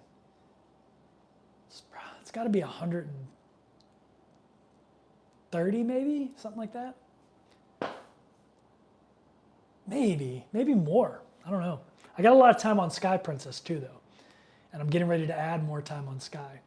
I actually really, Sky's a newer ship, and the thing I love about Sky Princess is their piazza.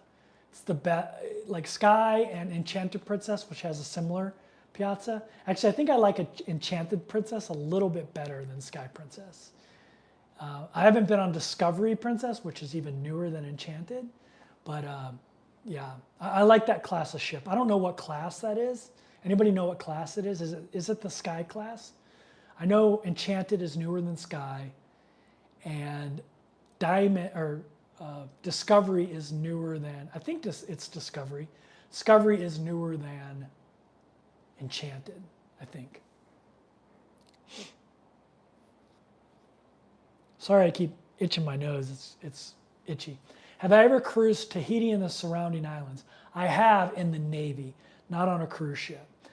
That is on my bucket list, and it's going to be done in 2025. Like I'm not going to be able to. Well, that's not true. I might see when you do if you want to do Trans-Pacific or South America, you have to make a choice. You can either do South America or you can do the Trans-Pacific. You have to make a choice. And I want to do both of those, like the South Pacific with Antarctica in it. But I also want to do the like Alaska to Hawaii to Tahiti to either Japan or Australia. I want to do that. I haven't done those on a cruise ship, but I have done them in the Navy. That I have went to that area, Tahiti and America Samoa, Micronesia actually. I've been to a lot of places that cruise ships don't go. A lot of little bitty islands. So it's pretty cool.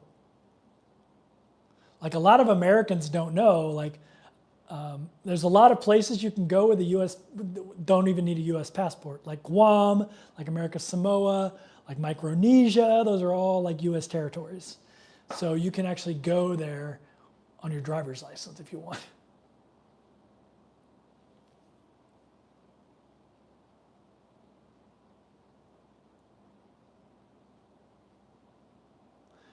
Captain Photon, what's going on, man? How you doing? Another cruiser out there.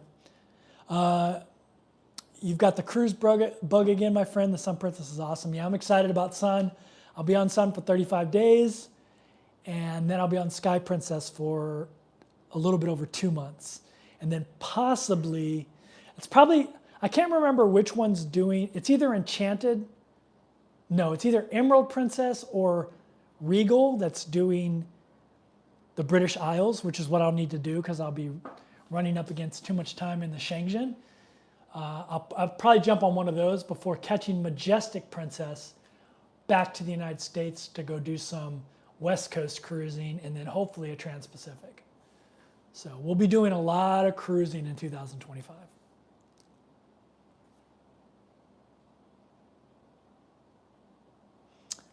Sun Princess has laundry. Yes! That makes me happy.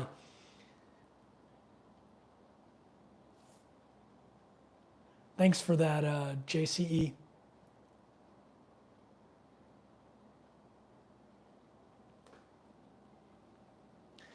Kevin doesn't have a cruise bug. He doesn't have a home. So living on a cruise ship makes sense. Yeah. I mean, living in an Airbnb, it all, like living in a van, it all makes sense. My home is wherever I lay my head, right? For me. If you go in as enlisted, doesn't everyone have to work through the same levels? Yeah, I mean, same with officers. You know, if you start as an O1, you start as an O1 and work your way up. Enlisted, you start as an E1 and you can work your way up to E9. And with officers, you can start at O1 and work your way up to O10.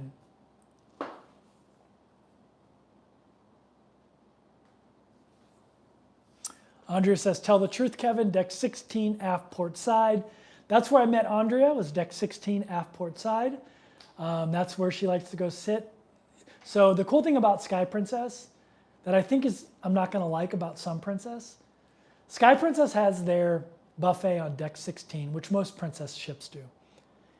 And that, if you keep going, you can go outside and eat. With Sun Princess, I think they put it on the 8th or the 9th deck, and you can't go outside to eat. So I think I'm not going to like that about Sun Princess. But Sky Princess and most other Princess ships, you can go outside either on the pool deck or on the aft part of the ship and eat the food that you get from the buffet. And it's really cool. You go out there, you sit down, and it's covered still, but you have a view of the ocean. And that's where Andrea liked to sit. And she saw me and she had seen my YouTube videos and said, "Hey, Kevin from 30 to Wake Up, what's going on?" We struck up a conversation, and then we had a couple meals there and went to the main dining room, had a meal with her and two of her other cruise buddies. It was really cool meeting them, all of them. Off topic but related question, asked MJS. As a semi-minimalist traveler, how do you deal with more formal evenings regarding sport coat and smarter shirts? So I used to travel with a sport coat while I was cruising. And then I realized all the cruise lines I'm on don't give a crap if you have a sport coat on. So I quit carrying it. And what I would do is I would just carry my sport coat on the plane. Because most planes you can fold it up and put it in the overhead, or they'll have this on a lot of airlines, you'll see this little clip that folds down on the seat in front of you. And that's actually to hang a coat on. That's what it's for. I didn't know that until someone told me when I had a coat with me. It's actually to hang a coat on. And so it's actually, I just carry it with me. And it's actually really cool in the airport because you can just make it like your purse, your man purse. You can put I can put my phone in there and all that. And so you don't even need a backpack or anything, because you can just use your coat. So that's what I would do. I'd always bring one pair of pants. So I'd have a pair of pants to wear. And I actually just bought some boat shoes. I'll show you.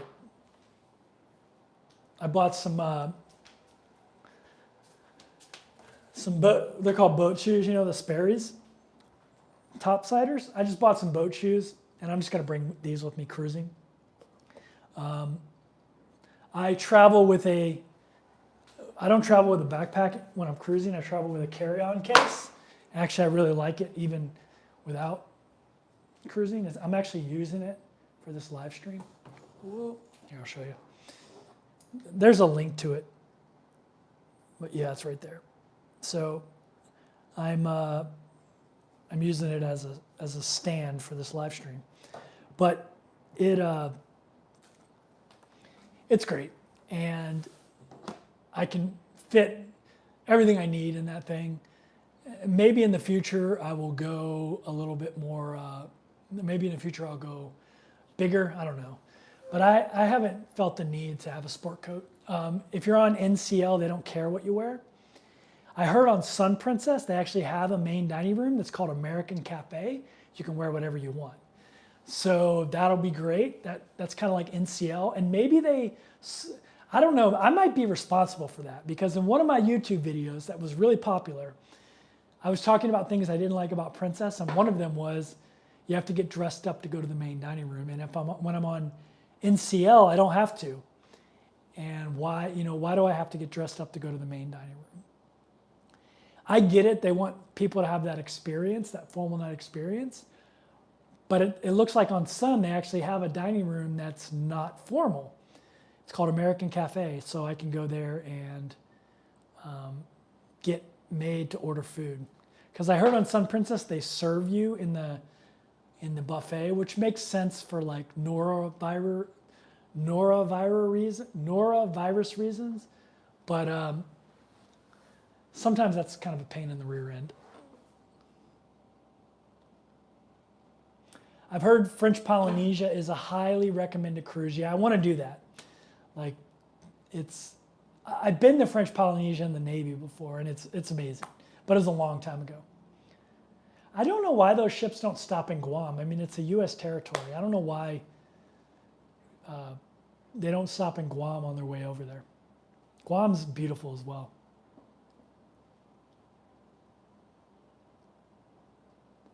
On Sun Princess, you can go outside and eat at the buffet, but on port and starboard, not aft. Okay, that's good to know that they do. At least you can go outside. That's good. Kevin, if you were considering settling down, what country would you consider making your home? Byron, if you've been watching me for a while, you know my worst nightmare would be having to stay one place permanently. That would really suck. But if you twisted my arm and said I have to, I'd probably pick right here where I'm at right now. I love BGC.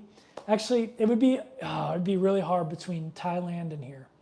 I love Thailand, so I like the food in Thailand better than here. But this is the most walkable, livable neighborhood I've ever lived in. I have a bunch of videos about why I love BGC. But yeah, BGC here in Manila, Philippines is probably my favorite neighborhood I've ever lived in. So yeah. Michelle Hicks says she was on the Emery S land. That's awesome. Yeah, I almost got stationed on the, actually I had orders to Emery S land in 1998. But they ended up changing my orders to the USS La Salle, which was in Gaeta, Italy. So I still went to Italy. I was supposed to go to La Maddalena, Italy, which is an island. People don't know that. Most people don't know. It's an island off the coast of Italy, but it's part of Italy. And there's a submarine base there. And they have a submarine tender there called the Emery S land. I don't know what it is now. But yeah, they ended up switching my orders.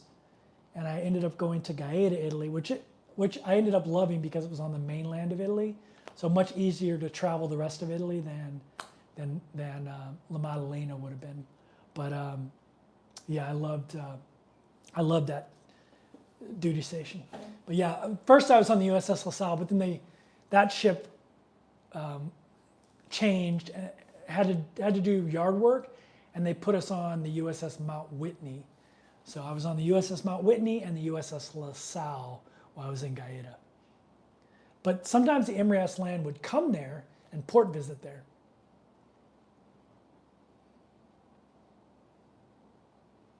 Life's the Beach says, I ate at the main dining room on Sun Princess wearing shorts and a t-shirt, but not on formal night. That's good to know. That is good to know. You actually got one, I'm impressed. I actually have 2 pair of pants now. I bought some khaki pants over here because I found some that fit me really well, which is a lot of times hard for me. And I have my Lululemon like gray pants that look like dress pants, but really are like workout pants.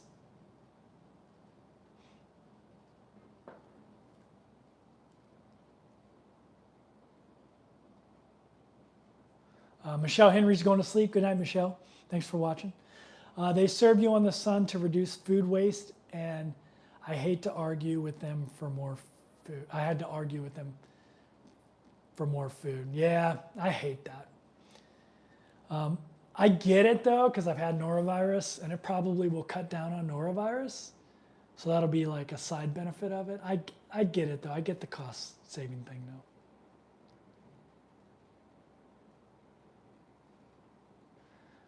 Going Green Mom says she's been working on French lately. French and Italian are a good combo, yeah. I mean, they're both Latin languages, so they work together well. Italian and Spanish work well together too, because they're, like vin aquí, vin qua. Like they have a lot of things that are very similar from Latin roots. But yeah. All right, I've been going forever, and the people who watch this on replay are going to complain that I went too long. So I'm going to call this a live stream. I'm actually getting hungry now. It's noon here. But I appreciate everyone showing up and hanging out with me and talking about cruising most of this live stream. There's still 120 of you in here, which I cannot believe. So thank you everyone for showing up and hanging out with me today. But have a good rest of your day, and I'll see you on the next video. I'm going to try to film a video this week. I want to try to use this thing and see how good a vlogging camera it is. All right, take care everyone.